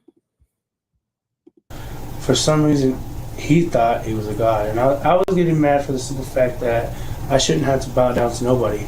But, you know, like I said, I feel like that I was just protecting myself. Really, I was protecting. Where were you guys at? Where were you when all this happened? When he got killed? I just told you I was the one that killed him. I know, but where were you? There's just some questions I have. I just want to make sure that... I was at... Like geographically? Yeah. Oh, at Neva's house. Reynaldo confesses to killing Gabriel, but he claims he only acted in self-defense, so the detectives ask him to tell them his side of the story. Like, whenever I did that, I don't know what happened to the body after that. I don't. But I know what you're trying to get to. You're trying to investigate what happened. And... You know what I'd like to... Kind of what I want to set up, because I wasn't there. Detective Pitt wasn't there. And nobody can give us your story but you through your own eyes. Okay. You know what I mean? I want to be able to kind of picture myself there and see kind of what was going on. I just don't want to... You don't want to get anybody else in trouble? Is that the deal? No, I just don't feel like... Because the hardest part, you've already done the hardest part. I mean, the hardest part... I know that. Coming here and own it, you know? I don't know his name. What part of the house were y'all in when you shot him? Where were y'all in the house? Where inside the house were you? I was in the living room. In the living room? Yeah. Was there anybody else but you and him in the living room? Yeah. There were people there? No. I was the one in the living room. With anybody else other than you and the guy that got shot? Just you two? Just me and him. Where were the other people in the house, do you know? Neva was in her room by herself, and my brother was outside with, I don't remember that dude's name, but that dude that's on the news right now, that black dude. Mm-hmm. So he's acting all crazy, telling you to bow down to him, saying he's a god. Yeah, like he was, that dude was on something when I first seen him. Like, I knew him from a couple of times, meeting him and stuff. You know, he's been a good guy with me and stuff. And then all of a sudden, I guess he felt that I disrespected him somehow. Like the way I said something to him, I told him, you know, that day he was acting very disrespectful, you know, to others. And then on the cool, I mean, I'm just trying to remember what all he told me that day. That day he was on something really bad, and I'm really hurt right now. So like he wanted me to go help him kill someone else. That dude that died. He wanted me to go help him kill his mom and his brother. That's what he wanted. I don't know why. Don't know why, but on the cool he did. And I told him I don't feel right. I said I don't feel comfortable. But whenever I got threatened with his own gun, it said quit being a bitch. Mm-hmm. Okay. So I was like, all right. So what I did was I hit him one time, grabbed his gun, shot him. According to Reynaldo, Gabriel pulled a firearm during an altercation. Reynaldo says he managed to wrestle the weapon away and shoot Gabriel with his own gun. He also asserts that Geneva played a significant role in the murder and the disposal of the body. They were the ones that threw the body and stuff. Them two were the ones that threw the body. Me, like I said, I only shot and stabbed him. I only did that. Homeboy. So this is very big, right? Because in the beginning, the girl, she said that the whole altercation happened because I guess Gabriel was a pedophile. But listening to the shooter's take on what happened, they got into the altercation because I guess the guy wanted him to do a hit with him. And he was like, nah, I don't really feel like doing that. And he called them a pussy and a punk, whatever not. They got into a scruffle. The guy pulled out the gun. He punched him, was able to take the gun out his hands, and he shot him. But then now he's also saying that he shot him and he stabbed him, right? Listen to what he just said. He said he shot him and he stabbed him. All he did was shoot him and stab him. His whole self-defense case went out the window, like I said it was going to. And this is why the detectives get you to talk. So This is why we say and we preach this on this channel. Cállate. Cállate a boca. You talk too much and you need to get a fucking lawyer before you speak, because these detectives are not here to help you. I don't care how soft-spoken they come or what they say, hey, people make mistakes or whatever. They're not here to help you. They're here to get the facts. They're here to get the evidence. They're here to get the truth as best as possible. They're here to get everybody involved, right? And they're also definitely here to get that confession, because they work for the state and they work for the prosecutors, okay? But I knew, just keep them talking, right? Keep them talking, that eventually he was going to say something, that it was going to destroy his self-defense case out the woodwork, because there's no reason after you shot him, he became immobilized. He was no longer a threat. You went out and then you stabbed him again. So that means you wanted him to die. There goes your intent, that you wanted him to die. And then the girl helped you to make sure that that man was dead, and y'all both got rid of that man's body. There's no self-defense in anything after the altercation that you had with him. And I knew it. And I knew that he was going to do it. It was just a matter of time. Yeah, she said, told you he was going to, yeah, of course he was going to snitch. What else did he have to lose? I mean, he already admitted that he shot him. He don't got nothing else to lose. I think in the beginning when he was talking, he was trying to remove the girl from the situation. You know, he was trying in his own way, trying to protect her by trying to take the biggest charge and take it on the chest. But eventually, by him talking and talking and talking, you let the detectives know that she was more involved than what she was letting on to believe. She's sitting up here saying that she wasn't even there. She wasn't in the room. She was taking a shower. She only just cleaned up the kitchen. She don't know what the hell happened to her carpet. She don't know your truck. She don't know the color of your truck. She don't know nothing. Oh my God. Okay. I knew he was going to do it. It was just only a matter of time. Let's go. They only did the black dude. I don't remember. I'm not good with names, like I said. He has a nickname or anything? No, I just know.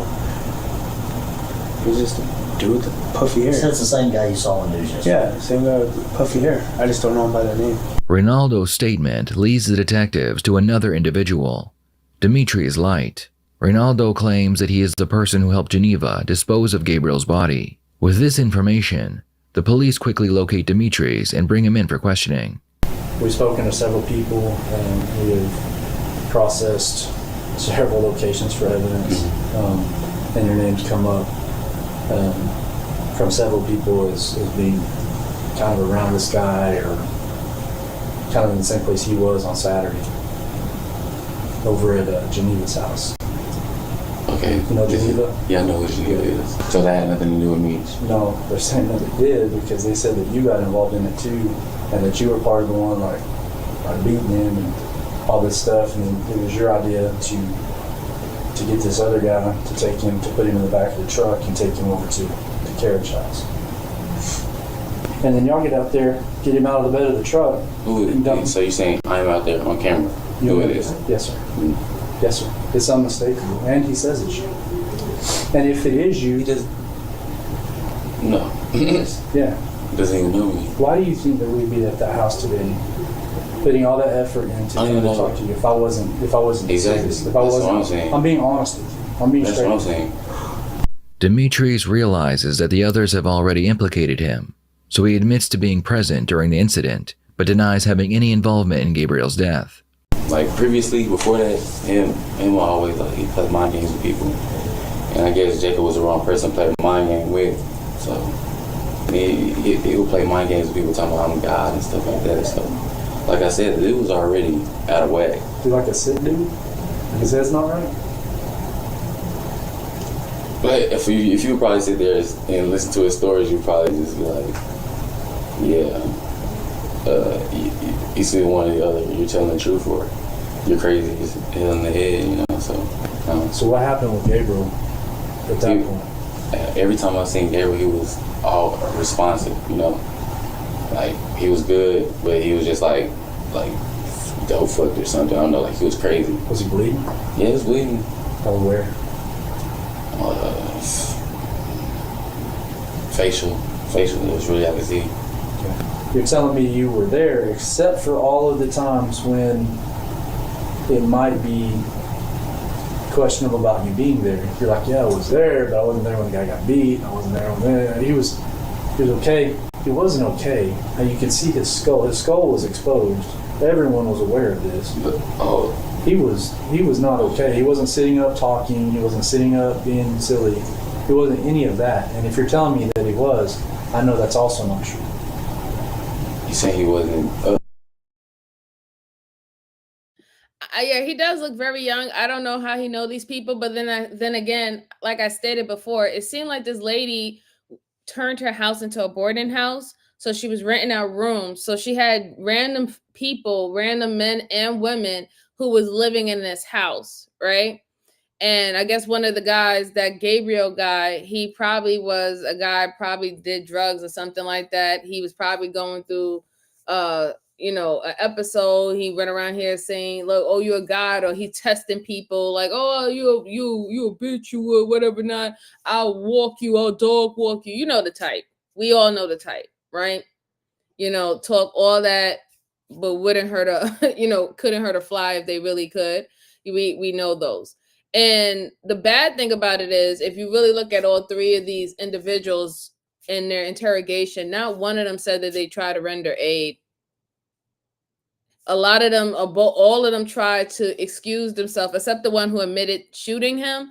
All of them tried to excuse themselves that they were never there when the actual incident happened, but they all confirmed that they were in the house. So they know some parts, but they say they don't know everything. But then you seen that he was bleeding, you didn't render aid. You see that his head was split open, you didn't render aid. You heard a gunshot, you didn't call 911, you still didn't render aid. None of y'all rendered aid. So it's not going to be first degree, because this is not something I don't think that they planned for a very long time. This is second degree murder, or definitely manslaughter. Let's go on. Let's see, Miss Jalen. Hold on. Oh, no problem, Black Beauty, no problem. Miss Jalen said it sounds like they hung out on an app, and she mentions the inbox. Yeah, like I think that she's probably using the app to get roommates, right? So like, you know how they have on the Facebook marketplace, people be having roommates and all that stuff like that. I think that's what the app did. They found each other on, per se. Yeah, but definitely Betty. Yeah, after the fact, none of them like, oh snap, here's a man lying here dying with a gash in his head. He got shot. He got stabbed. Like that threw me off word. I was like, I couldn't believe that guy said that. Yeah, I shot him. All I did was shoot him and stab him. Well, sir, why the fuck did you stab him for after you shot him? Why did you? What happened? I thought it was self-defense. What happened?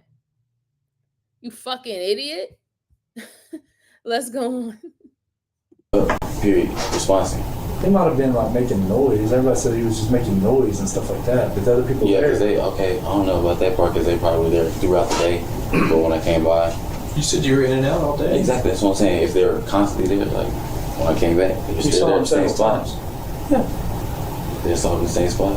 Yeah, he probably was one, but I mean, he was. Did he look like someone to you that you thought was going to survive or not?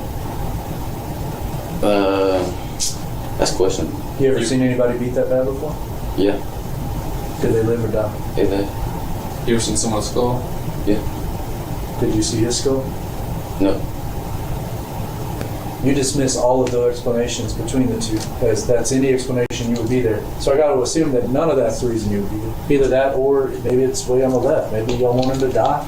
Maybe you thought he would die. Maybe y'all thought he would die. Maybe that's what people wanted to happen. I don't know.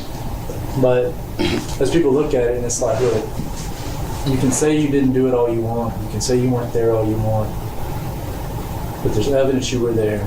There's the other people involved as witnesses that you were there. But you dismiss it all like you weren't there. That doesn't change any of that. Despite a nearly 2-hour interrogation, Demetrice refused to admit to aiding in the disposal of the body. Ultimately, Geneva is charged with tampering with evidence involving a corpse and sentenced to 20 years in prison. Reynaldo pled guilty to murder and received a 25-year sentence. Demetrice, initially charged for his role in the crime, had all his charges dropped when prosecutors determined that there was insufficient evidence to secure a conviction. What are your thoughts on this case? Feel free to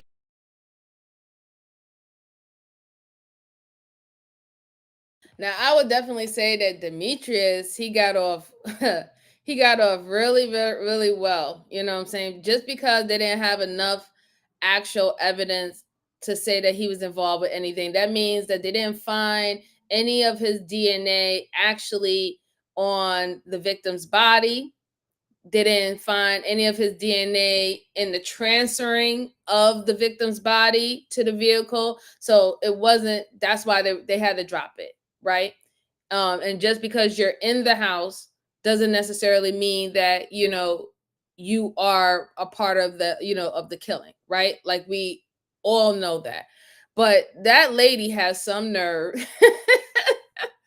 I think her interrogation was one of the most disturbing I can't even put it in words, but one of the most disturbing interrogation case that I've seen, because she really was like, I don't know nothing, I don't know this. She tried to put on the waterworks, and when she realized that it wasn't working, she went back to serious. Then she tried to plead with the fact that she was a mother, but again, that didn't fly, because everything that you did does not correlate to you caring for your children, right? And then you had dumbass Jacob. He want to go off, listen, I'm a man, you know what I'm saying? I'm a man, and I'm a man up and tell you what I did. I shot that man, but it was in self-defense. I felt my life was in danger. But then not only did I shoot that man, yo, I stabbed him too, yo.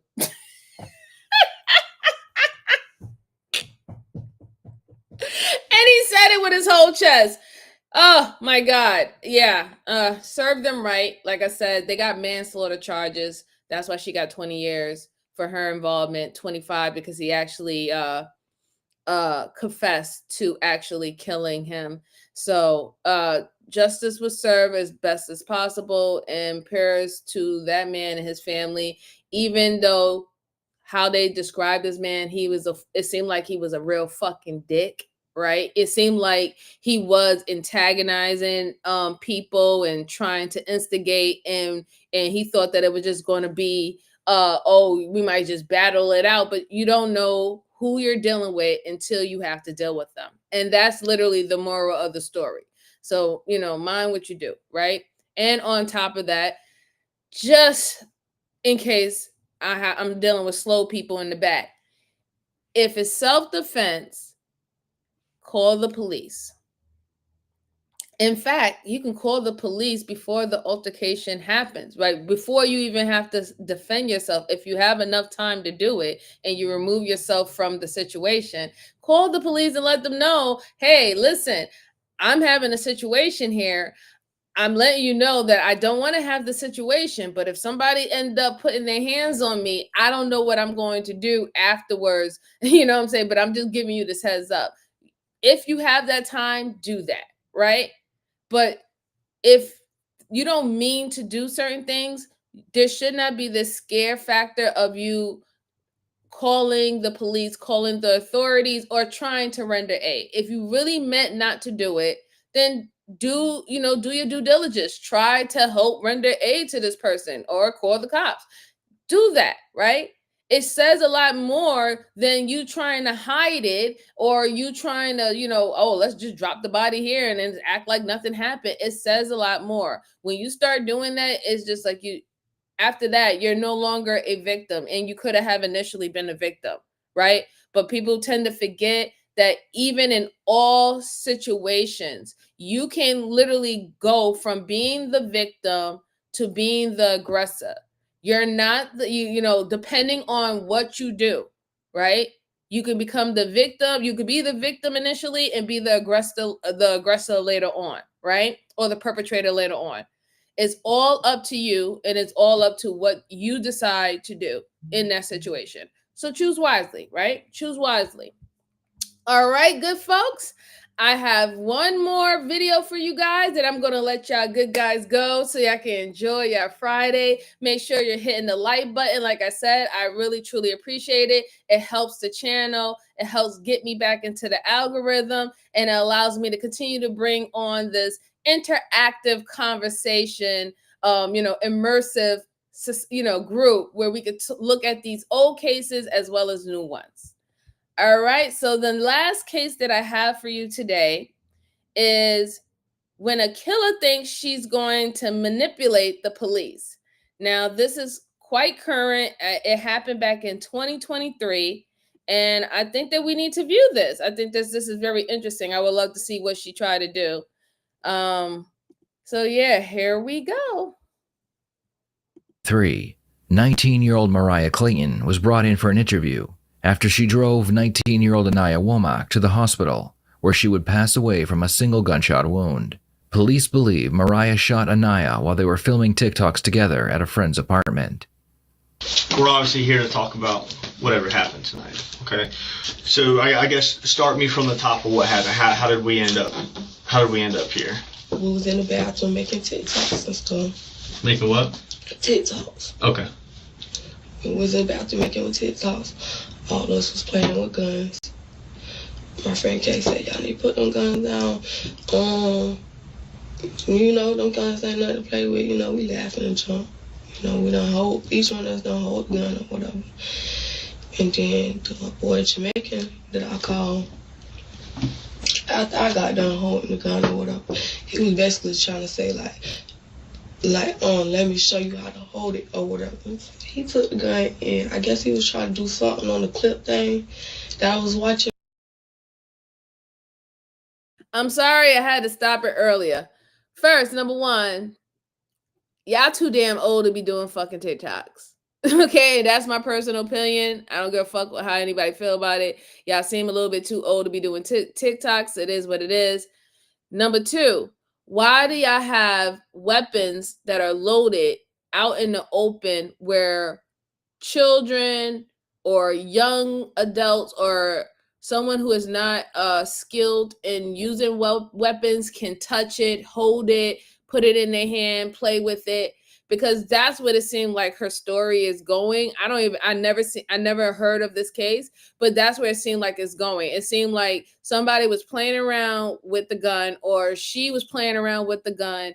Then this guy was like, oh, I'll show you how to use it. He did some switchy thing and it was an accidental shot in the house. Either way, that's dumb. Okay? Either way, I don't care how you slice it. It's dumb. But let's go on. He was holding it. He was something on the safety. I guess it could turn on safety or off or not or whatever. He was trying to show me what I was he basically was showing me what I was watching him do it on the gun. It went off. You feel me? I ain't see nobody pull no trigger. Mm-hmm. You feel me? I didn't pull no trigger. It's just I don't know, the gun went off. You just heard a pop. Once you heard it, you feel me? Everybody just my air is blue in the bathroom. Yeah, it usually happens in a small room like that. Yeah, so it's close, so everybody just it got for a couple minutes if you hear a gun sound, it's just everybody in the room just got quiet, like if he was to get in the wreck or whatever. Cause your brain's trying to process what's going on. Yeah, we're just laughing and kicking it, something. Just, you feel me? That's like somebody, you laughing and somebody just hit you in your face and you just trying to figure out what's going on. So it happened Mariah claims that one of the men she was hanging out with was showing her how to hold the gun when it accidentally went off. This story is different than what the other witness told police. In their version, the victim was recording Mariah getting out of the shower, holding a gun, when the gun went off. Well, first and foremost, I want to say thank you for being forthcoming.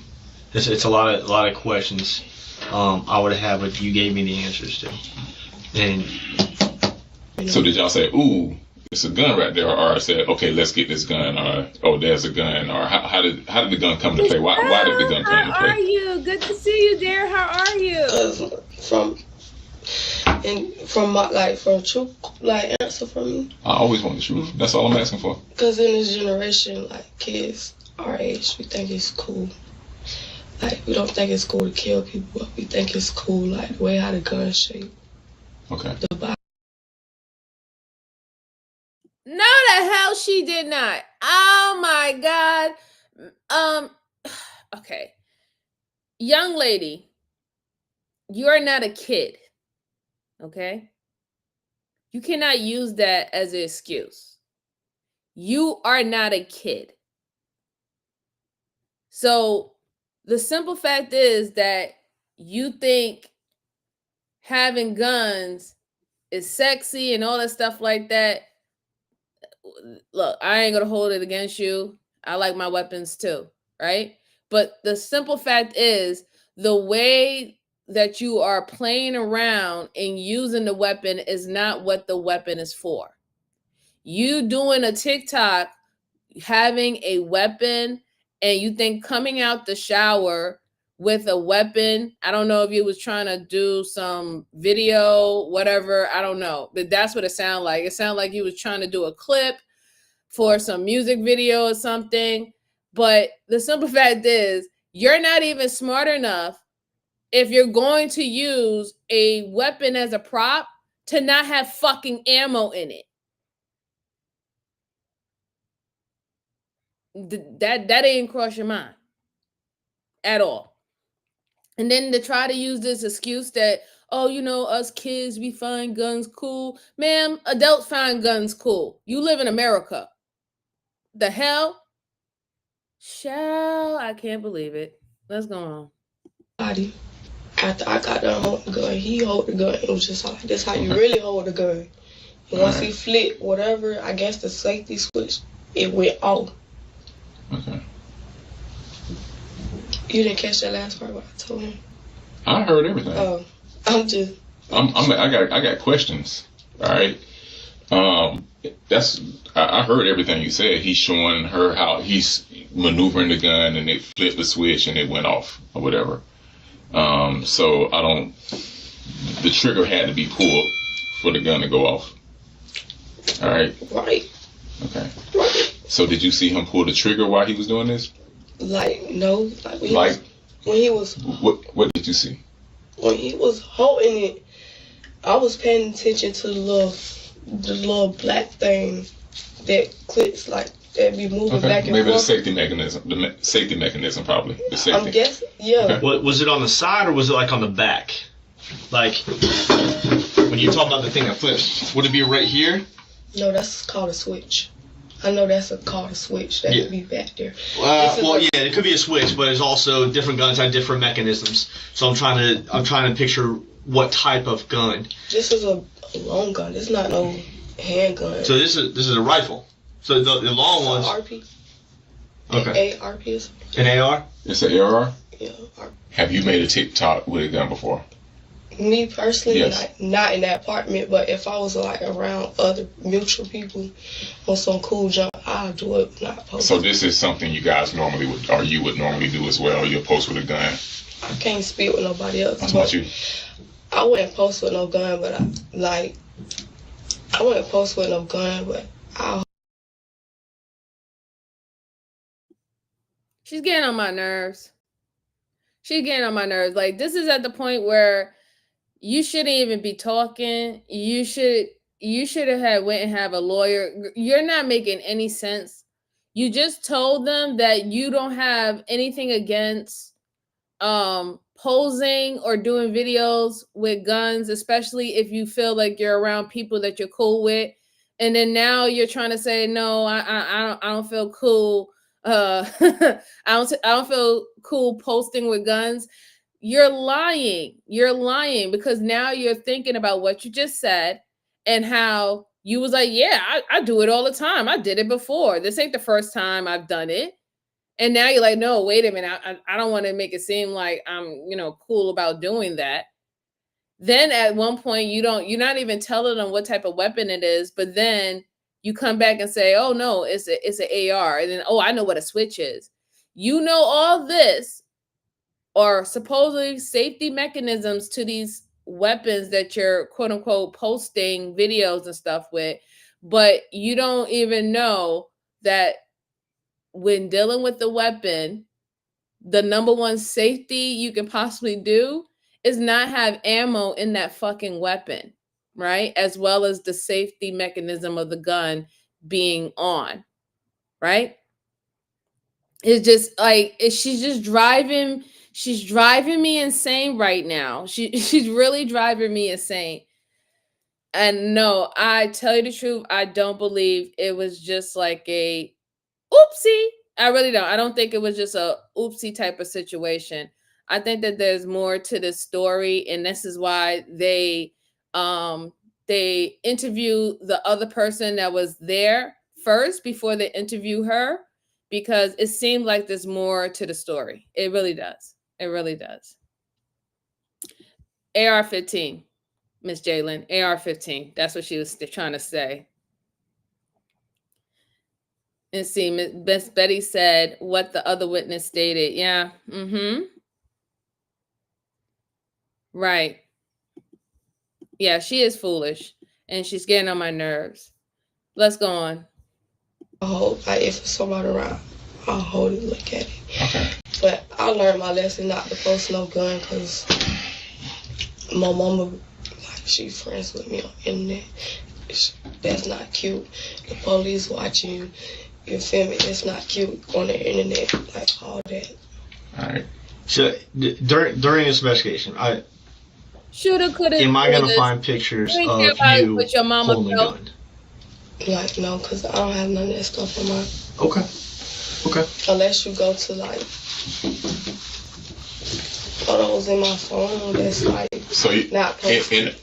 In totality, you're gonna have some type of gun. You're gonna have a picture with a gun somewhere in your life. No, I just really nothing in my phone, really nothing. Really? Yes. So I guess it's a yes or no. Do you have any pictures, or have you ever taken any pictures with a gun? Like before in my life? Yes, but it's all not right. No. That he's going to find. That's all he's asking. Yeah, like no, okay. It's nothing in my phone and stuff like that. Shit, All right. The detectives established that Mariah has a history of holding firearms in the content she makes by simply looking through her phone. Now they just need her to confess that she was the one who pulled the trigger on the firearm that killed Anaya. So he took the gun. You had the gun. He took it from you, and that's when he said, "Let me show you something." Yeah, like just how you, like, he couldn't even show me because like it happened so quick. But I was looking at the little switch thing. I was thinking he trying to put it on safety or whatever. I'm looking at it hard, like not even looking. You know the way how he on. I'm looking at the little safety thing, trying to see what he doing, and it just went. By night standing right there, and the way how he standing right here, and the way how the gun is you feel me, is long. Hold it, like it's not, he not pointing at nowhere, nothing like that. He just like basically trying to show us like what he trying to do on the gun, and he went holding it. It was like really sitting low. So when it sit low, and it just popped, you know, this. Okay, she was right there, and then now she didn't fall straight to the floor, but. You feel me? I ain't pay her, like, you feel me? I'm looking like that, like everybody moving and stuff. But when I pay her so much, she like got down to the floor, and then that's what I seen. Shit got serious because blood just started. This is not over. Like we still have work to do. All right, but again, I'm just telling you the reality of the situation. You run about the snitches and how all the kind of stuff like that. You guys, when you put yourself in these positions, things like this happen. Okay, and now you're down here talking to us, and again, you said you were honest with us, and so that's all I'm asking. We're not going to get a different story, right? We're not going. Those are the questions. That's why I'm asking those questions. No, but when other people try to like get their stuff out of it, so it's gonna be, you feel me? But I just told you the truth. We'll figure that out. I just told you the truth. We'll figure it out. So like, that could have been me. Okay, it could have been. You know, it could have been. Leave her though. I was scared, like 100%. It could have been you. At this point in the interrogation, The police have no idea who the Jamaican male is that Mariah claims was holding the firearm when it went off. As the detectives get more aggressive, Mariah begins trying to manipulate them into believing her lies. We talk to people, then we come out, we talk again. Obviously, it's my second time talking with you because now we get inconsistencies in the stories, and we're like, well, this is not what she said, so let me go back and touch base with her. Just like my partner said, what's stopping from anybody that was there, the people that we have, saying that you accidentally pulled that trigger? Or you messed with a gun? Because you said everyone's tossing the gun around, you got the gun last. And the man came in and was all like, I better stop. And he had the gun. Yeah. So what exactly, if he's going, I'm going to show you something. What was his key statement when he came in? Y'all are tossing the gun back and forth around, taking TikTok videos, or attempting to at least. He comes in and says, what exactly and takes a gun from me? He said, let me show you something. And when he said that, I was looking at the little black ticket thing, and when he turned it, it just went boom. If I would have pulled the trigger, I would have felt that shook back on me. Mm-hmm. I'm small. That gun. Yeah, she's not being forthcoming because it doesn't work that way. You literally had the gun in your hand. You had mainly the gun in your hand. If he said, let me show you something, that means he had to grab onto the gun of you holding it in your hand to show you something. So when the fire went off, you had your finger on the trigger. That's how that works. It's not like you handed him the gun and then you was just looking at the safety mechanism and then he turned it sideways and then pow. That's not what happened. That's not realistic. It did not happen that way. And then you're saying, oh shit got serious when you see blood. And did y'all get the girl to the hospital at least? Like, oh my God, like if this is supposed to be your people's, you're in the whatever room or house or whatever, bathroom, y'all all together.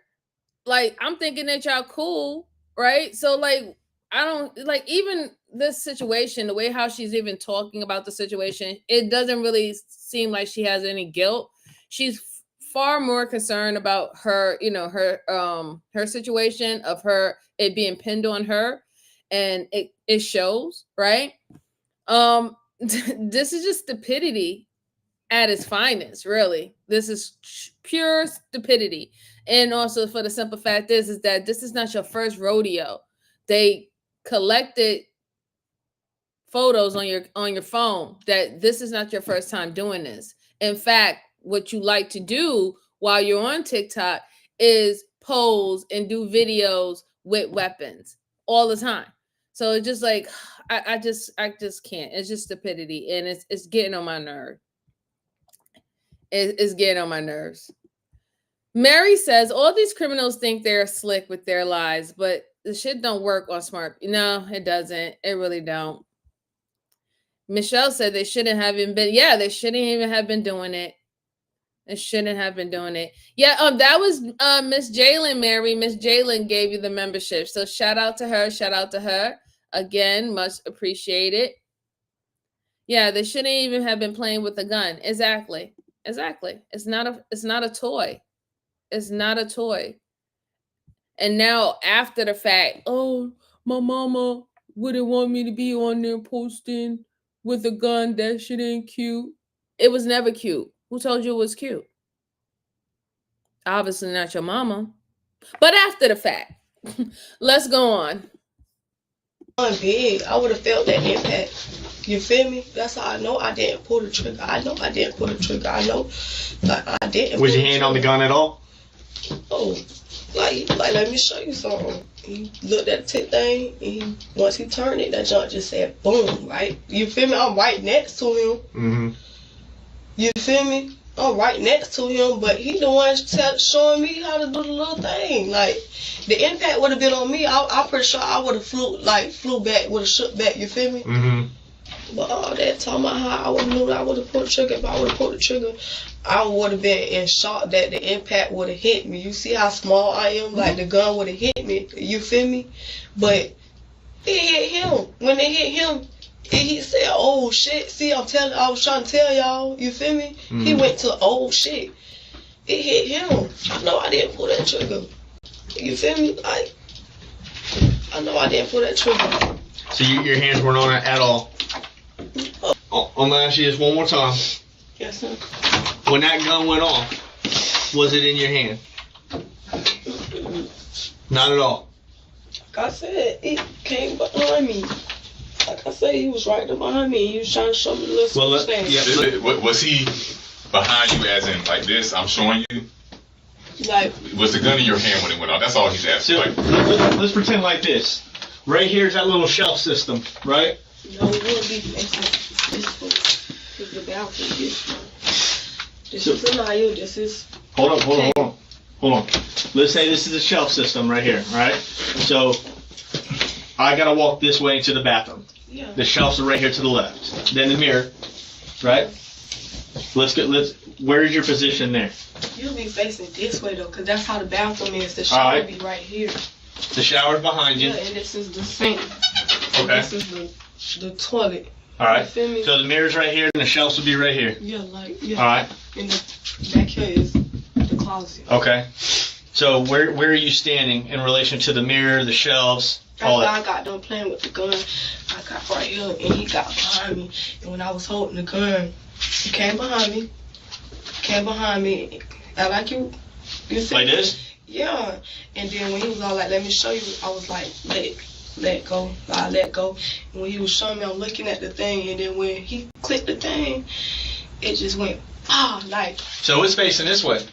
But it's not up though. It's like down. Yeah. He don't got it face pointed on the so it's just like down. Like, you feel me? When he was all like, I was holding it, but he was all like, "Let me show you." But then when he said, "Let me show you," I let go of the chair to see like what click thing he was doing. But it's like down. It's low. Like, you feel me? He's short. Yeah. It's low, so it's not pointing nowhere. It's just like low. So when he clicked the thing, it's just pow. So it's you're facing the mirror, gun's pointed that way, it shoots this way. So you're standing right there in front of it. Where's Kay? If we're standing right here messing with this gun, where's Kay? Because I know Anaya's over here. She's not way right there though. No, I know that. She's right there. Right here, like by the clear shower thing, like right here, like everybody right here. And Kay, like this in the mirror. Well, you know, y'all didn't put no guns down. She was looking. Everybody was looking what he was talking about. And then when we see what he was talking about, shit went on. It appears that throughout the interrogation, Mariah has done her best to manipulate the two male detectives any way she can, even as the detectives give her a firearm replica to show them how the Jamaican male was holding it. She poses with the firearm, knowing they are watching her. The detectives are very aware of what she is doing, but they choose to ignore her, making sure to keep it as professional as possible. At any point did that gun go off when you held it and it was like an odd shit moment? When I held it, when he held it, I let go. But I was right there by him. Okay. At any point when you held the gun, was there an odd shit moment like this shit just happened? When the gun went off? Yeah, I'm saying when you had the gun in your hand. When I had the gun in my hand, the gun didn't go off. But when he had the gun in his hand, it went off. So yeah, it was an odd moment when he had it in his hand. Okay, so he's the sole person who had his gun. Oh, the sole person, the single person yes, that had his gun. Because he the one trying to show us the little flick. Like, okay, so we're not going to hear another story. No, unless everybody is scared to come to the truth. Unless, yeah, but is he going to say you shot it by fucking around with the gun? Is he going to say that? With him, as I can see, he don't even want to be around no police because the first thing he did was pack the gun up and left out the house. So you seen him pack it up? Yes. Okay. So you see, like, we circle back more details. Like that's. Yeah. Does he put it in a rifle bag or what kind of bag does he put it in? It's like a gun bag. He put it in a gun bag. Only reason I feel like I go to jail if he come up here, oh, I ain't do nothing. She had the gun in her hand because I had the gun. You feel me? I had the gun last and then he had it. You feel me? You feel me? So that's the only reason why he could. She had it before. You feel me? He could play that role, but I'm already knowing in my gut he's gonna play that stupid role because I'm young and he older. You feel me? And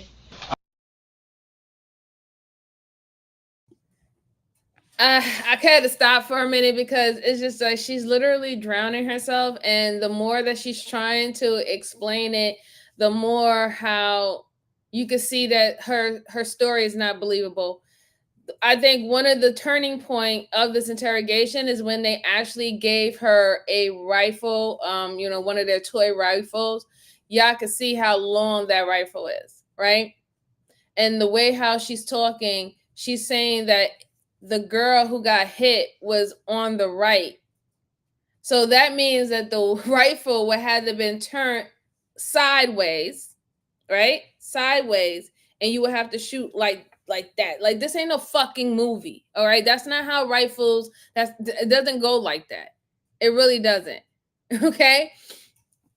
A lot of the things that is not making sense.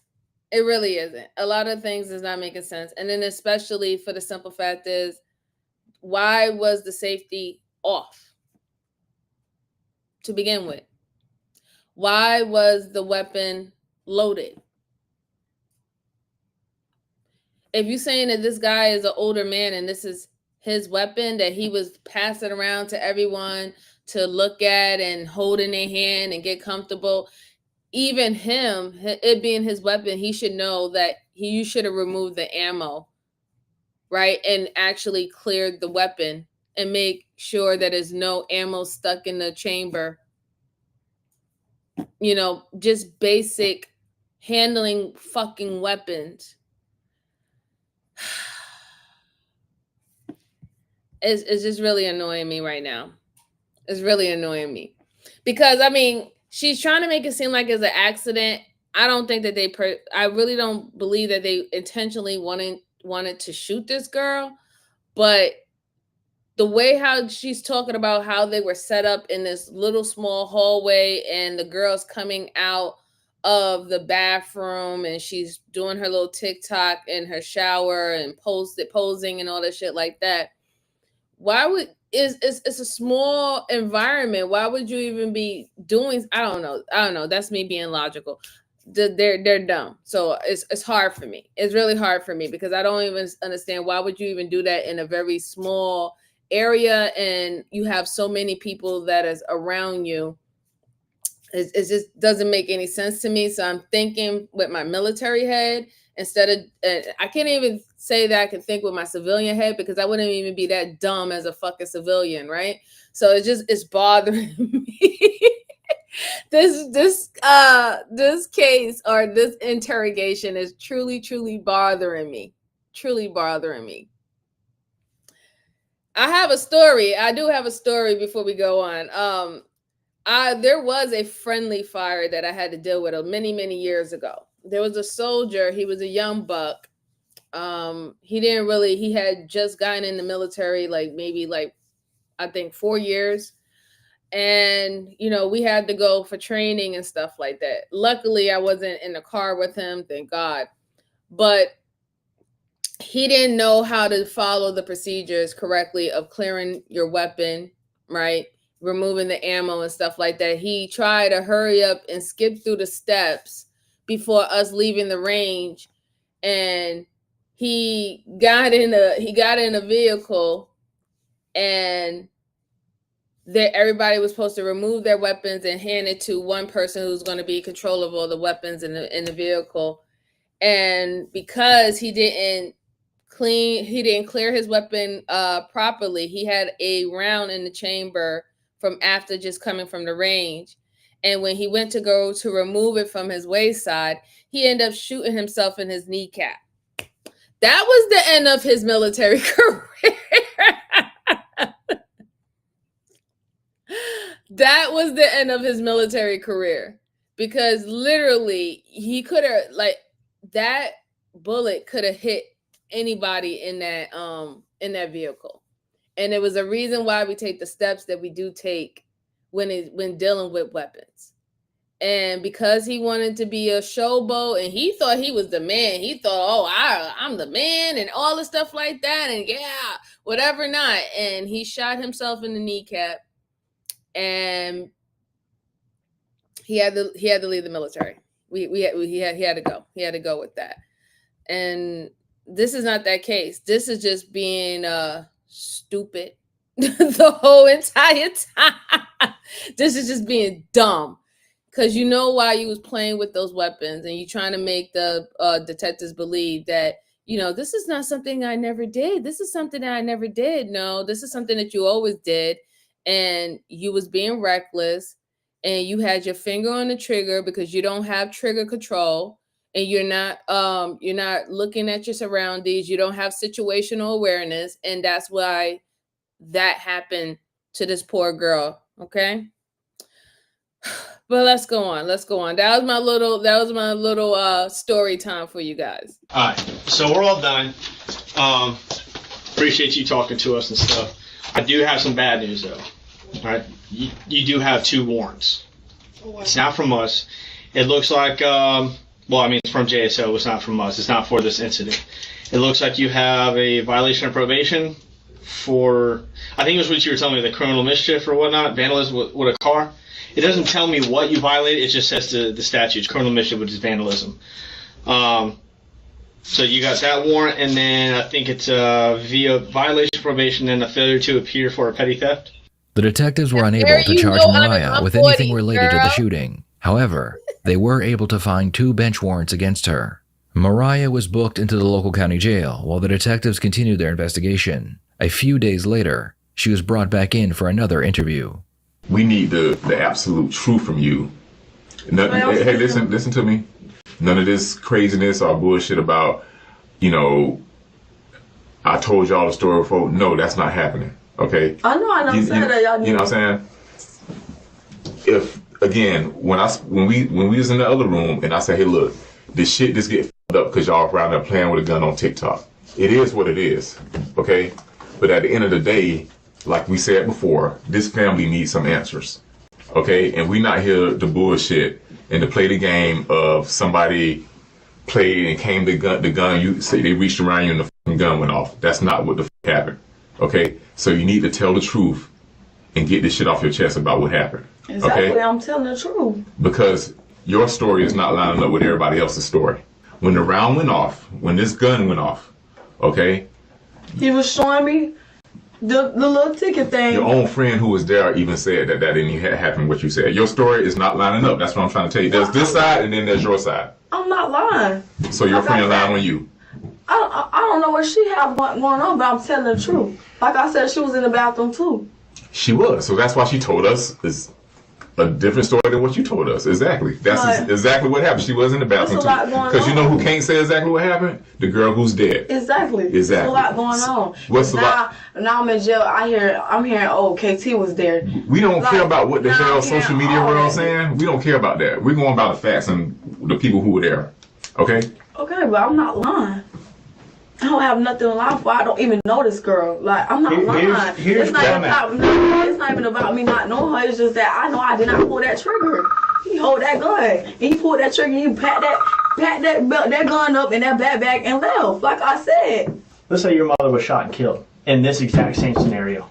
The girl mother need justice. I know. I don't want you to hear me. I don't fucking let that lady get justice. Even I didn't shoot that lady girl. I didn't shoot that lady daughter. Even if this was an accident. If this was an accident. You saying it's an accident? It wasn't an accident on my hands. Even if it wasn't a murder or if it wasn't planned, it wasn't on my hands. That man was showing me how to hold the gun, and he took that gun. My hands was off the gun, and it went off. And he was showing me the little black thing. Like, I know that girl need justice, and she gonna get justice. I not pull that trigger. That man was showing me how to hold that gun. When my hands, when he took that gun, like I said in the last stories, my hand got off the gun. Period, point blank, period. But I was still watching that little black thing. I was not watching the trigger, but I was still watching the little black thing. But my hands was not on the gun. Even if I was watching the black thing, my hand was still not on the gun. I was watching that black thing, and it went off. And Kate was in the mirror like this. So why would... Child. Girl, sit down, okay? It's bad when your friend is gonna rat you out, okay? Like, obviously the girl who got hurt or lost her life, she meant something to these people, and they're not gonna lie for you in this moment. your own friend told what they saw within the bathroom and who had the weapon, and you had the weapon. Now, whether or not there was a grown man that came with that weapon and he was having all y'all touch it and use it for y'all little TikToks and shit like that, and after the shooting, he packed up the weapon and left, that's, you know, they're going to eventually try to find that dude anyway, right? But you did shoot the girl. You shot the girl. Now, I don't know if you shot her on purpose. I don't think so. I don't think you shot her on purpose, but you shot the girl. And you wasn't handling the gun correctly. So you just think that it's just to be, you don't get no time. You don't think that nothing should happen to you. You shouldn't have been touching that weapon anyway. You shouldn't have been touching that weapon. You shouldn't have been doing videos and TikToks with that weapon. It's just so many things I could say about it. And yeah, she's crashing out, and I understand it because, you know, your life is on the line. But hey, listen, you play stupid games, you win stupid prizes. It is what it is.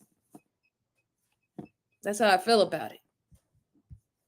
That's how I feel about it. Yeah, Mary, she is crashing out. She definitely crashing out. I get the crash out. I really do.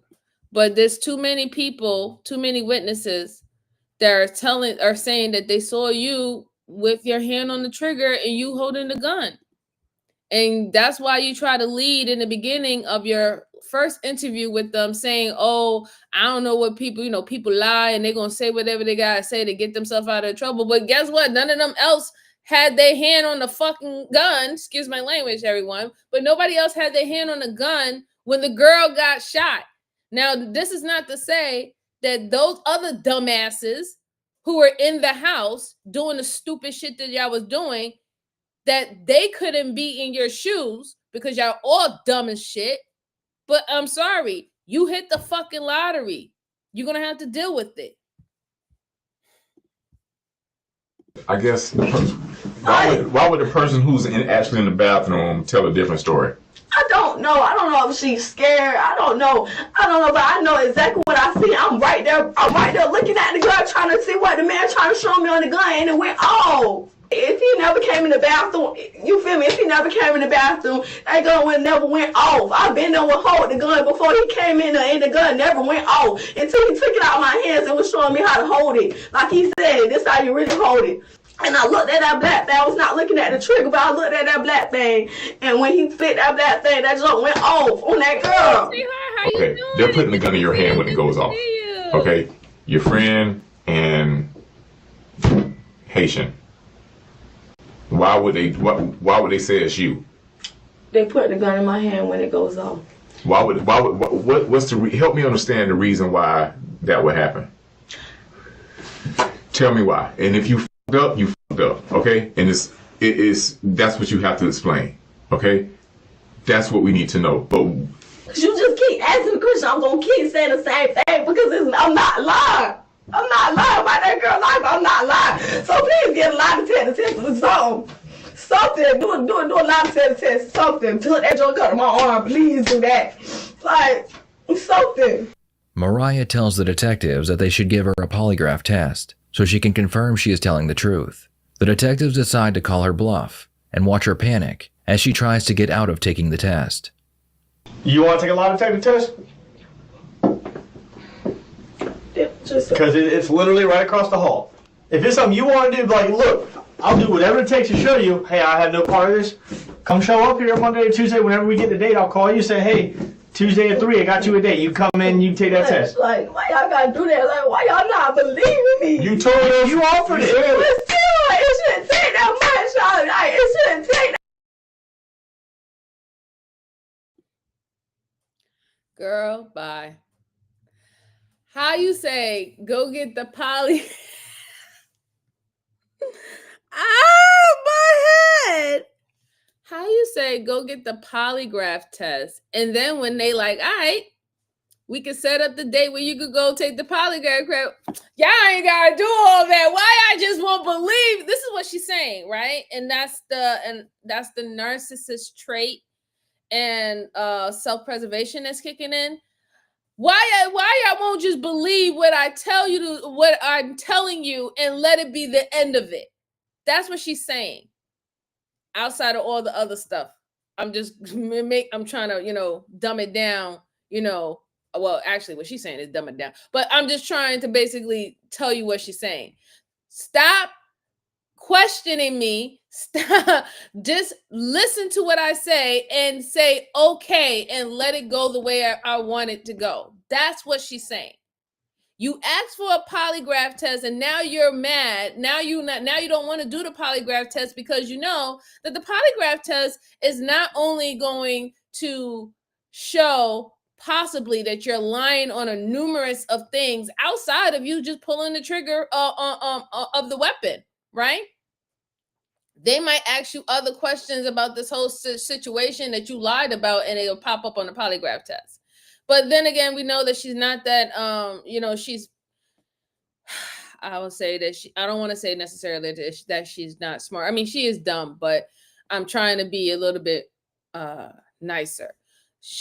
She doesn't know about the law. She doesn't know that the polygraph test is not even going to play out in court, right?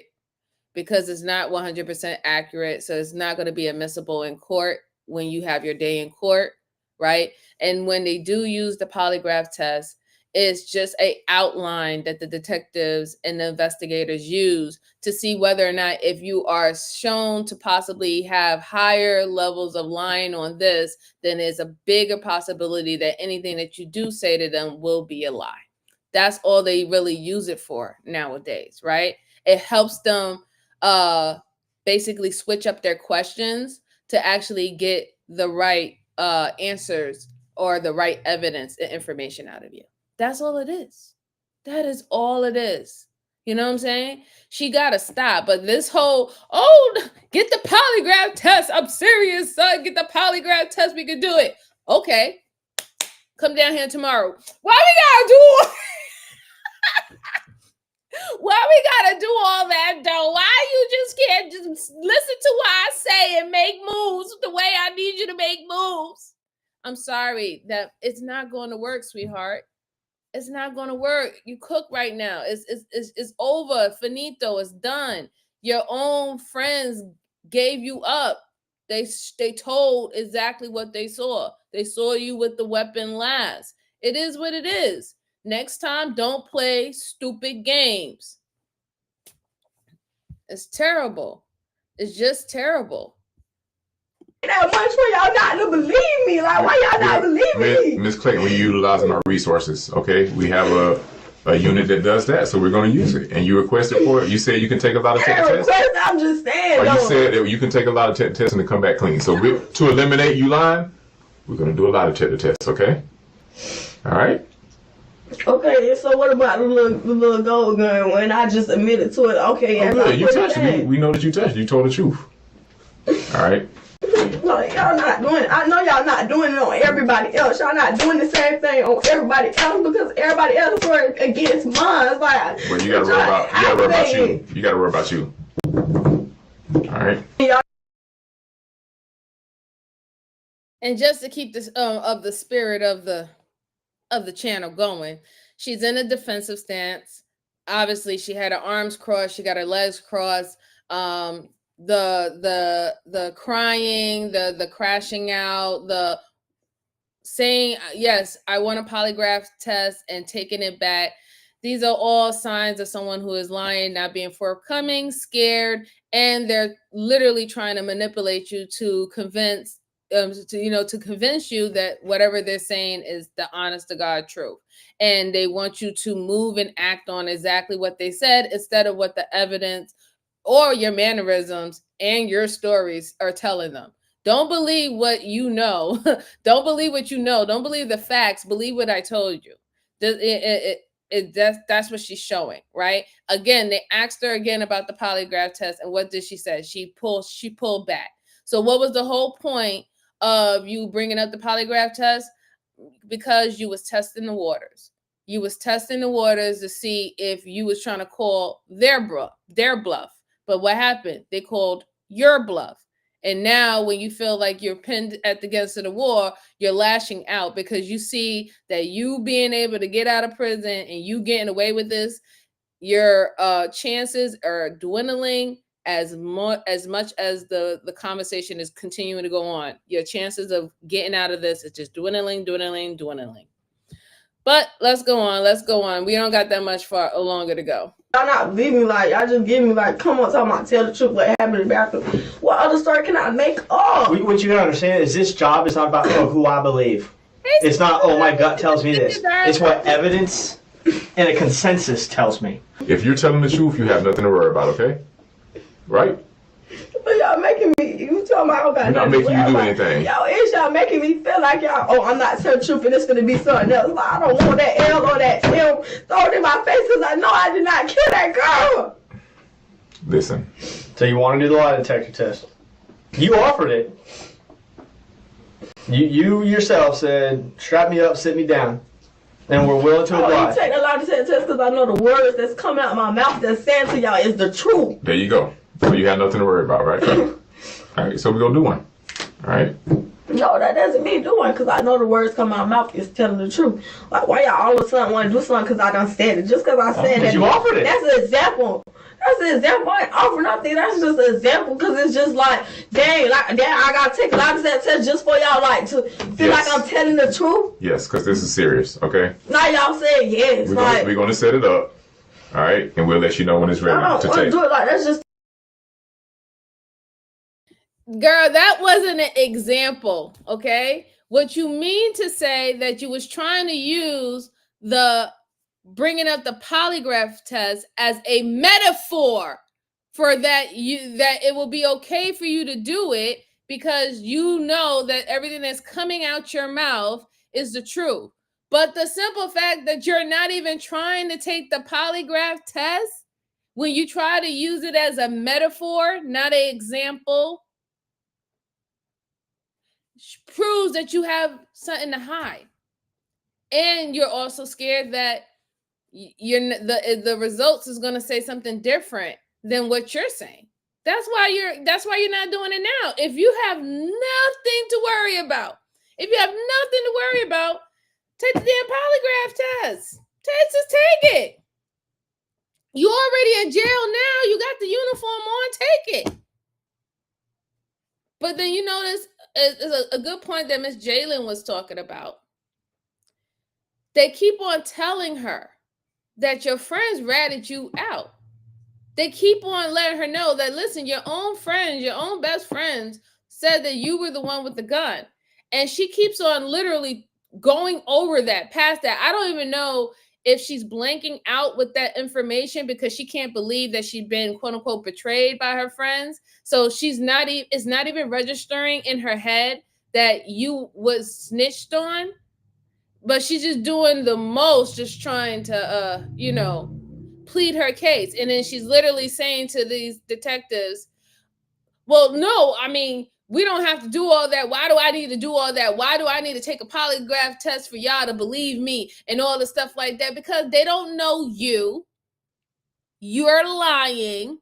They caught you in a numerous of lies, right? You weren't forthcoming. So yes, they need you to really actually tell them the truth, or if they can get any more proof of the things that you're saying is actually factual, because they don't fucking trust you and they don't have to trust you. But that's the manipulation part of her, believing that somebody has to trust you when you don't show anything of trustworthiness. The entitlement of it all is sickening. Let's go on. It's too long now. I don't want to keep coming back to this. Okay, so if you don't want to do it, is there something that you need? If there's something that you need to tell us? If I don't want to do it now, I'm hiding something. Now it's that. If it's something that you need to tell us? No, it's that. That's basically how you coming. What you talking about? That's basically how he coming. If I don't want to do it now, I'm hiding something. No one said that. You can't do it now. We have to set it up, man. But I'm saying, if I don't want to do it, period, y'all gonna feel like I'm hiding something. I'm not. We don't do the lie detector. So Keenan, shout out to you. Thank you for stopping by. He said, yeah, but the detectives say a lot of things to get the results they're looking for. They say impertinent questions and the way how they phrase it allows them to get more evidence and clues that they need to put the pieces together, right? It's not like, it's not like they're manipulating her. They're not using manipulation, right? The way how she responds to the way that they deliver it and whether she gives herself up or not is not their fault. It's their job to ask the right questions the right way. It is what it is. This is why you need to just keep your fucking mouth closed and stop acting like you're smarter than the average bear. I mean, that's an option, right? Let's go on. But shout out to you. Thank you for your comment, Keenan. Sis. I know y'all don't do it, but I'm saying if I sit up and don't agree, no, I don't want to get it set up next week or Monday. None of that. If I say I don't want to take no lie detectors, of course y'all instantly gonna say, oh, she hiding something. So why did you bring it up then? I bring it up for example because I'm saying like, damn, what a bitch gotta do? Like, what a bitch gotta do? Get on her knees, please. Like, come on, like, what a bitch gotta do? Like, Let's slow down. Let's slow down here. What do I have to do to like? Come on, like, let's do this. I'm telling y'all, my heart. Hey, Detective McIntosh, you guilty of this. You know what? I go take a lie detector test. Well, bring it on. Let's go. I ain't got nothing to hide. Simple as that. If you don't have anything to hide, then all these situations wouldn't be inconvenience of you. Yeah, she's done for it. Especially now, she went to the I'm innocent. I didn't do it. It was worrying about what everybody else was doing. Then it was the trying to she was trying to prowl around in the beginning and show off her body and something like that, trying to use her body to, get them to look at her differently or whatever, not, or take it easy on her. And then even now she's at to the point where she's begging, what I gotta do. So you're starting to pick up the mindset of, what this girl been acting and conducting herself for a while now. What I gotta do now? What I gotta do to make things right? What I gotta do to make this thing go away? Pay attention. Pay attention to these conversations. Now I'm starting to wonder what are many things you did in your life to make certain things go away. Says a lot. Mariah refused to talk to the detectives anymore, so they shackled her back up and sent her back to the county jail. All I want to know is if this was an accident, we can address that. But down I'm 19, like, I'm not trying to be in jail. I didn't even try my life in. Like, to be sitting up here in jail, like, I'm only 19. Like, come on. I'm not trying to sit down. I've only been in jail twice. Like, well, I got you. But listen, if this was an accident, the gun was in your hand, let my life be over. Listen, why do you keep saying y'all? Like, both of y'all coming at me. Y'all trying to make my life be over. No one's coming at you. We're trying to find the end of this. If the gun went off in your hands, that's an accident. We can address that. That's fine. We can address that. But when it comes down to further down the investigation, and the gun's up in your hand, you have the time to say, it was a fucking accident, man. Like, it was an accident. The time to address it is gone. It's gone. When I'm looking at the gun, when he's trying to show me the thing. All right. Like... In the end, Mariah would accept a plea deal. In exchange for her guilty plea to manslaughter, she would receive 5 years in prison and 5 years on probation. Dear Honorable Judge Kite, I write this letter today to express my thoughts and emotions regarding this situation. I'm willing to be held accountable for my actions and behaviors. I realize how many lives I affected, not only my victim family, but also my family and friends have been affected as well. I have done something horrible that has caused permanent consequences. I wake up every morning wishing I did everything different, not just for myself, but for Anaya and her loved ones. I pray every day that her and her family can heal and find peace. I hope you can find it in your hearts to forgive me, as this was truly an accident. I'm going to be very, very frank with you. It is extremely extremely hard for me to swallow this. Okay.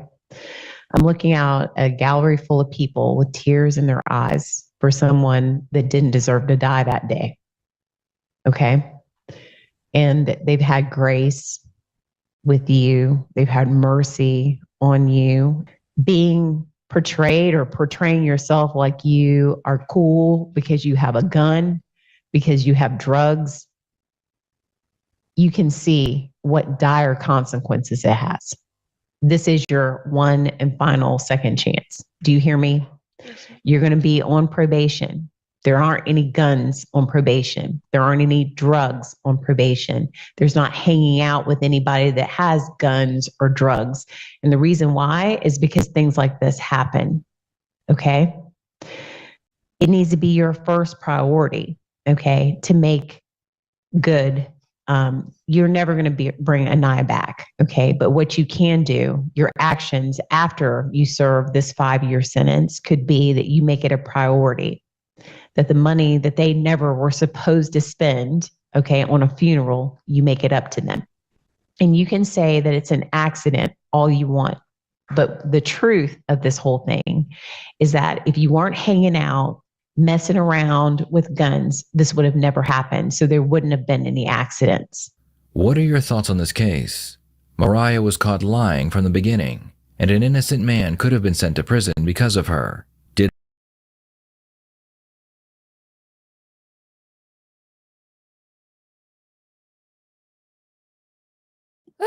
Yeah, so that one was a hard one to take because it was just a lot of stupidity. Do I believe that she should have got 5 years? No.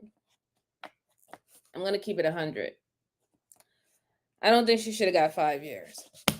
I think that she should have at least got about 12. And that's just my personal opinion. You don't have to agree with me. I think that she should have gotten 12 years because the simple fact is that she had a history of playing with freaking guns, not being a gun owner, not having a license to have a gun, not even getting proper instructions to hold a gun and how to, utilize one, right? She didn't, and she was doing it for a while. And because there were no accidents and incidents from the past time she wanted to do TikToks with weapons, she thought that she was a fucking pro, right? So that's why I would have gave her 12 years. The reason why that she got 5, if you heard the judge, she got grace from that girl's parents and her family. They didn't want to see another young person's life ruined. They already lost their daughter. Her life is gone. She doesn't get to experience everything else that's going out for her. And they didn't want to add on to that another girl's life being ruined. So they showed her a lot of fucking mercy. And that's why the judge said that she's going to get a second chance. And I hope that she really takes this serious. I hope that she doesn't, that third chance, you ain't getting no third chance because you already came into this situation with 2 fucking warrants already, right? You had already had a criminal record. Then that third chance is not going to be a third chance, right? It's going to be, you're now a habitual criminal and you're going to have to serve some hard time, right? You're going to really have to deal with the hard knock life. It's unfortunate. It's definitely unfortunate. I don't think that the innocent, they said that with the video essay, they said that the guy could have innocently have went into prison. I do believe that guy needs to be brung up on why are you having weapons but underage children? Why are you showing that off in that way? And then why did you flee the scene of the crime once an incident occurred, right? Because obviously there was no point to really give her first degree because it wasn't intentional, like from the beginning. They didn't give her manslaughter. They did give her manslaughter. They didn't give her second degree murder, but they could tell that this whole situation was a whole bunch of fucking goofy ass kids goofing out, playing with weapons, and it went off because they didn't really know how to handle the weapon. They didn't know what to do with it. They didn't know that maybe you should have fucking ammo in the weapon. They didn't know these things. So they're taking that into consideration. But we're getting to a point, guys, that it doesn't even matter if you're young, right? It doesn't even matter if you're young anymore. Certain dumb shit that we used to give grace to young adults for is not going to fly anymore, okay? And just think, a lot of kids don't get the grace that she got, okay? I remember looking at a case where a 9-year-old or 10-year-old got like 20 fucking years for accidentally shooting their sibling. Okay? Not everybody is as lucky as this girl. And this girl, she clearly was, she was playing herself and was playing around. And she fucked around, she found out. And I'm just so sorry that the other girl lost her life for some stupid shit like that. So I definitely hope she changed it around. Prayers to the victim and her family. And I would just say that it takes a lot of heart and out of love, not hate, for them to show grace to this girl and the stupidity that they had in the household. And especially, I'm sorry, the stupidity of that girl's mom too, because you 19 years old. I want to know who house it was. I'm telling you the truth. I'm really trying to figure out who house it was, because they didn't say who house it was that this whole incident take place. But yeah, please do better. And yeah, remove your kids from bad elements. And if your kid is a bad element, please deal with it accordingly and stop letting other fucking people raise your kids. All right, guys. So that's all I have for you today. I truly, truly appreciate every single last one of you that was able to still rock out with me for this long. It's Friday, a great weekend. Y'all could be doing anything, but y'all was willing to rock out with me for a couple of hours, and I truly, truly appreciate it. So again, like I said, I will be going live this weekend for my members. Look out for that. So Saturday is going to be a members only, and then I will be coming back on Sunday to have my general video session with all you good folks. And I just want to say, have a safe, fun, healthy, wise weekend with your loved ones. Please stay safe. I truly appreciate every single one of you. Make sure you hit that like button as you go ahead on with your day. And I will see you on the next one. Talk to you soon, everyone. Bye-bye.